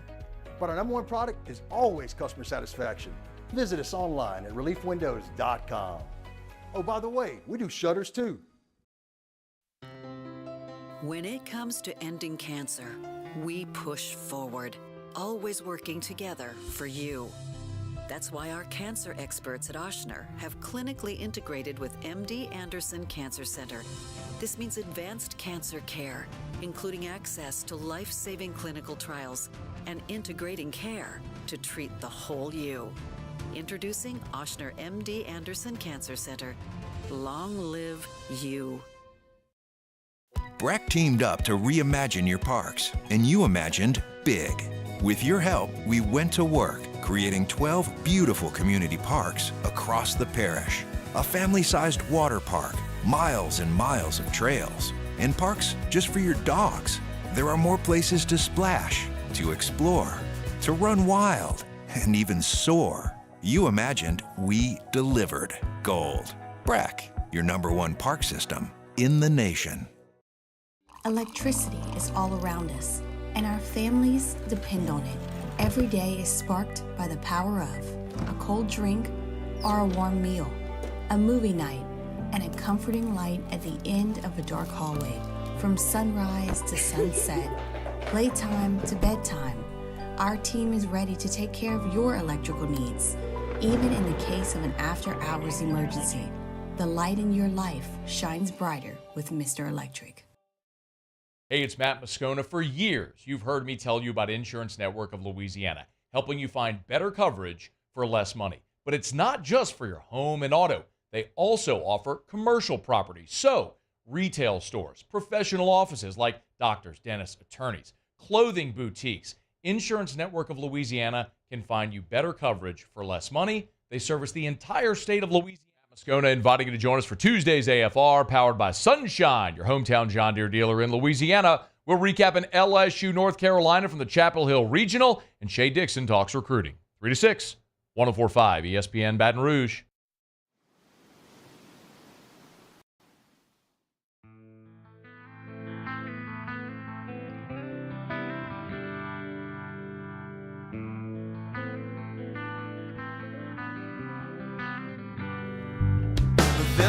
All-Star Toyota presents Off the Bench with Hester and T-Bob. ESPN Baton Rouge, New Orleans, Alexandria, and 1130 The Tiger.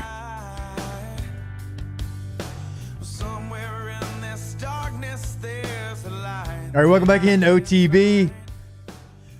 Ooh, I was just fighting off a sneeze right there. And when you have back issues, lifting stuff's bad. Bruh. Walking the stairs when you have a building with 2 elevators that never work, that's bad. But sneezing or coughing when you have a back issue, it's the end of the world. Yeah. You'll do everything you can. Like, I just had a self-talk with myself. Like, you are the biggest you-know-what if you sneeze right now. And it works sometimes. You just, you got to just talk down to yourself sometimes if you're about to sneeze. Well, It typically works. Sneezing, you're tensing up your back too, so that's gonna. I know. I just shoved it in and it didn't happen. So the sneeze. Yeah, that I went had. through okay. I didn't know. I just walked back in I here. thought I'd get a reaction from you. Yeah. I went through a pullback. What was it, like a couple months ago? My bad, y'all. I got sucked into my Instagram algorithm. It's all good. That's okay. We're good. Watch old. We're good. Where I had to go. You should have seen me like I was just thinking, like talking to myself about not sneezing. It was great. It's like me when I've had hemorrhoids. I had. Well, it too was much. just like a pulled like lower back muscle, and I had to go get. I went to the doctor, and they gave me 2 shots. They gave me a steroid shot, a Toradol shot. Toradol's God. Oh man, it was like the first time I slept. What do you well. miss the most about the NFL? Toradol. Yeah. And then they gave me muscle relaxers Yeah. and naproxen and all kinds of stuff. Yeah. Taylor, you told me the other night that I blew your back out. How's it holding up? Is it going okay still? You feeling better? You know, I'm recovering. I have my good Yeah. days and my bad days. This one, unfortunately, one of the worst days. Probably the but weather, a little bit of yesterday rain. I felt Yeah. great. Yeah. Tomorrow should be fine. No, he came in the I other can work day it out and was again like- for you. Yeah. If you need me to. We should be fine by tomorrow. Do you want to do a 30-second Tay-Tay NFL story of the day? Yeah, I got one. Of course you do. You're going to love this. This is T-Bob Hebert's favorite team. This centers around the Dallas Cowboys. So Hall of Fame offensive lineman Larry Allen actually passed away on Sunday. Yeah. They're not really saying why. He was only 52 years old. He was actually on vacation with his family in Mexico. And if you see it, I mean, you saw the impact that he had. I mean, Emmitt Smith put out a statement. He started like crying in the middle of it. Yeah. I mean, these guys loved him. Guys, he played 14 years in the NFL, 11-time Pro Bowler. And with the Cowboys, he was first-team All-Pro 6 consecutive seasons. Yeah. I mean, this is a guy that was instrumental to their Super Bowl runs, spent the final 2 seasons of his career in San Francisco, but 11 Pro Bowls in 14 years. And that was back when the Pro Bowl meant something. It's not the Pro Bowl now. So shout out to Larry Allen. Literally one of the greatest offensive linemen of all time, one of the strongest human beings of all time, one of the biggest human beings of all time. He squatted over 1,000 pounds. Bench damn near 1,000. Very funny story I saw from Takeo Spikes making the rounds yesterday where Takeo thought like he had Larry Allen. Next thing he knows, it felt like he hit a brick wall. I mean, the dude, he was just a man. And that's TK saying that. Yeah, exactly. Look, the here you largest go. neck in the history of necks. You were talking about how strong he was. It says here some of the guys that were on the team with him said in the Cowboys weight room he once bench pressed 700 pounds. Yeah, exactly. See, Slight work. Damn near 1,000 pounds. And the NFL put out a top 100 players list of all time in 2019. Larry Allen was on that list. God, so sad, man. Too early. Too early. Thoughts and prayers with him. And Yeah, I remember those family. videos like they used to have the lineman competition and he'd be bench pressing and everybody else would just like basically say like, we're good. He's just such a mountain of a man. Yeah. He's a true mountain of a man. Well, it's a lot of news and notes coming for the Cowboys. Obviously, this one's a tragedy and going way too soon. Then you have CeeDee Lamb holding out right now because he saw Jets and the money that he got, so he's not at OTAs right now. But Micah Parsons is at Cowboys minicamp, so I don't know when they're going to pay all these guys, but it's coming. You can't pay all these guys. You can't pay all these guys. You can't pay all the guys. I mean, you don't have the money to do it. No. Shut up. We got to go to break. I don't care. Shut up. Closing at hour 3. Closing the show next year at OTB. Off the bench with Hester and T-Bob. I'm not going to let you sneak in your Cowboys talk there. Hell out of here. All-Star Toyota Baton Rouge, allstartoyotabatonrouge.com. Any vehicular needs, you should go see All-Star Toyota off of Airline in Goodwood. Very conveniently located. So if you need a body shop or a service center, remember, insurance claims are welcome. All makes and models are welcome. And you mentioned OTB, you get $100 towards that deductible. But you go in there, you get a free professional estimate. They update you. They text update you, call you, whatever you prefer throughout the process so they don't make any decisions without you making the final call. They got factory parts. They got rental cars right there on site. They got a shuttle service right there on site. It really is unparalleled in the advantages that you have. And that's just with the service center. It's not even getting into buying new or used. Again, your one-stop vehicle shop, All-Star Toyota Baton Rouge. Go there today to find your new vehicle, or maybe you want to lease a vehicle like T-Bob and I have done, or maybe you'll find that rental for your summer vacation. It is all right there at your fingertips on the website, allstartoyotabatonrouge.com. In times of need, get a full list of phone numbers, websites, and other important emergency information on the Demco Stormwatch page at 1045ESPN.com. Farming is a way of life for us. It's not something we get up in the morning and dread going do. It's just something we go to bed at night looking forward to getting up to go do. John Deere equipment is what we as farmers strive to have. It's in your blood, it's in your veins. It's just a part of who you are. Green is what we want to be in. The other tractors were acquired to patch it up to get to where you want to be. Where we want to be is in John Deere.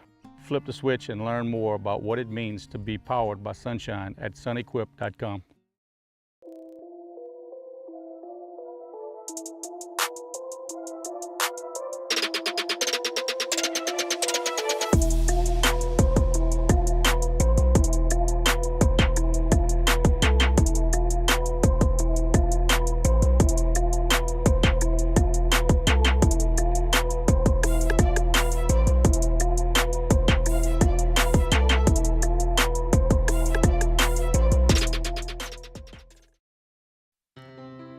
When it comes to ending cancer, we push forward, always working together for you.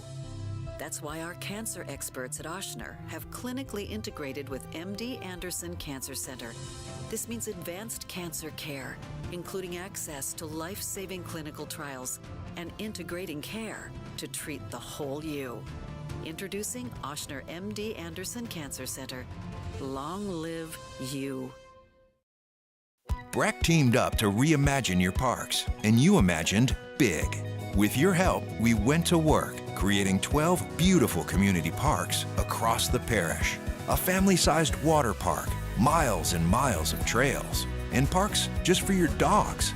There are more places to splash, to explore, to run wild, and even soar. You imagined, we delivered. Gold. Breck, your #1 park system in the nation. Electricity is all around us, and our families depend on it. Every day is sparked by the power of a cold drink or a warm meal, a movie night, and a comforting light at the end of a dark hallway. From sunrise to sunset, playtime to bedtime, our team is ready to take care of your electrical needs, even in the case of an after-hours emergency. The light in your life shines brighter with Mr. Electric.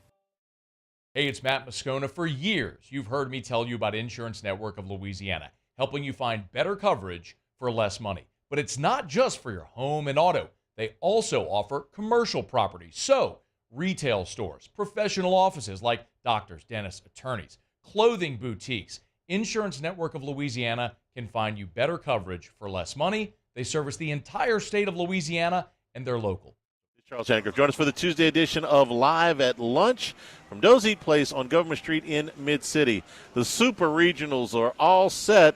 We'll tell you who's there. Live at Lunch, 11 a.m. weekdays on 104.5 ESPN Baton Rouge.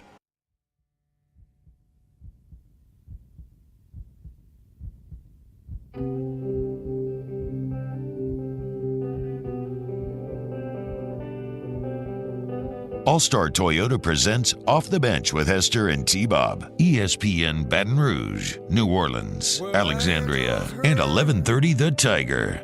The news today, it seems my life is gonna change. Feels kind of good, doesn't it? In a moment of sadness. Begin to pray, then tears of joy stream down my face. The portal's open, and we got playing time. Do you play third base? Well, I've got the players. The portal's open. MMR Group, MMRGRP.com, the nation's largest privately owned electrical and instrumentation contractor in the entire nation, wants you. That's right. If you're a college student seeking an internship, trying to provide that kind of guidance, a career, right?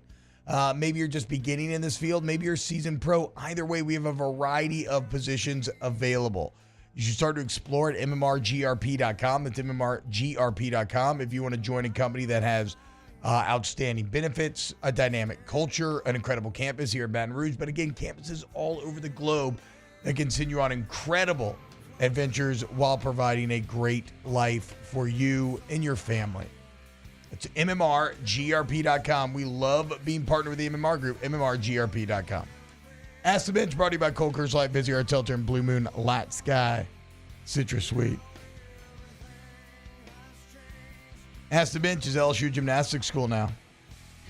Most recent natty. School. It is true. I mean, you know, we're like Tennessee, but we actually win some titles, of the natties. Yeah. Yes. Ask the Bench, can you remember a more intense game from first pitch to last? Skeens versus Louder was no pitching worry like that game last night. It was, I mean, the beginning, it was incredibly tense throughout. Yeah, it was. For sure. That was one of the wilder experiences I've ever had. Yeah, I mean, being 3-2 for as long as it was, yeah. It wasn't LSU Wake Forest because you did. LSU Wake Forest was in Omaha with two just bona fide first-round pitchers, and you knew it was going to take something. Well, the game took 30 minutes. I mean, like, it couldn't be tense because literally every inning was 5 minutes long. True. But that one's hard to beat. I mean, Louder, Skeens, walk-off homers. Yeah, it was incredible. Ask the Bench, would you ever admit to either of your moms or wife who's a better cook out of them? Yeah. Probably a door better left unopened. For me. I don't know. I think they're both great cooks. I don't think I'd care if somebody told me that. I mean, both mine are great cooks, and I Maybe appreciate you need their to listen food. to Harrison but Bucker and there's get back nothing. in the kitchen. There's nothing my wife has ever made that Maybe I I don't do. like. I've no one to get in the kitchen for. Otherwise, I would.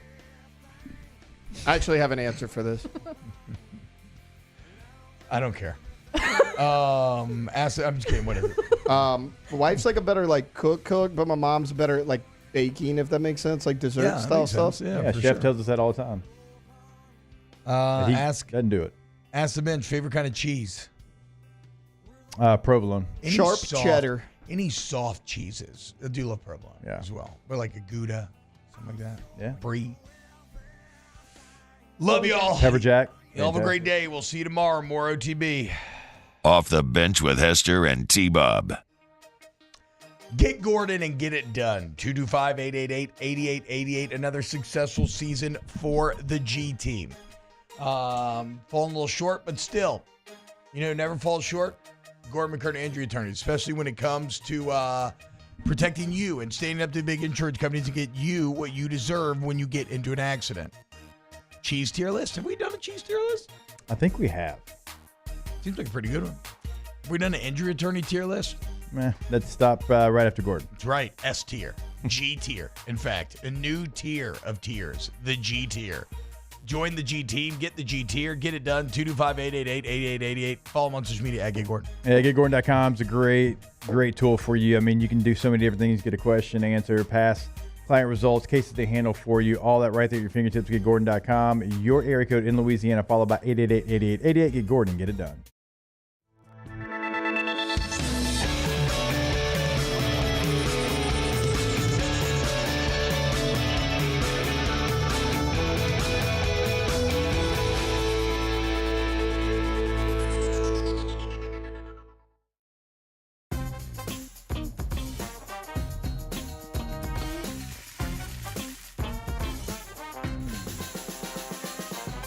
The best kept secret in town is out. Discover Tallulah at the Renaissance Hotel on Bluebonnet.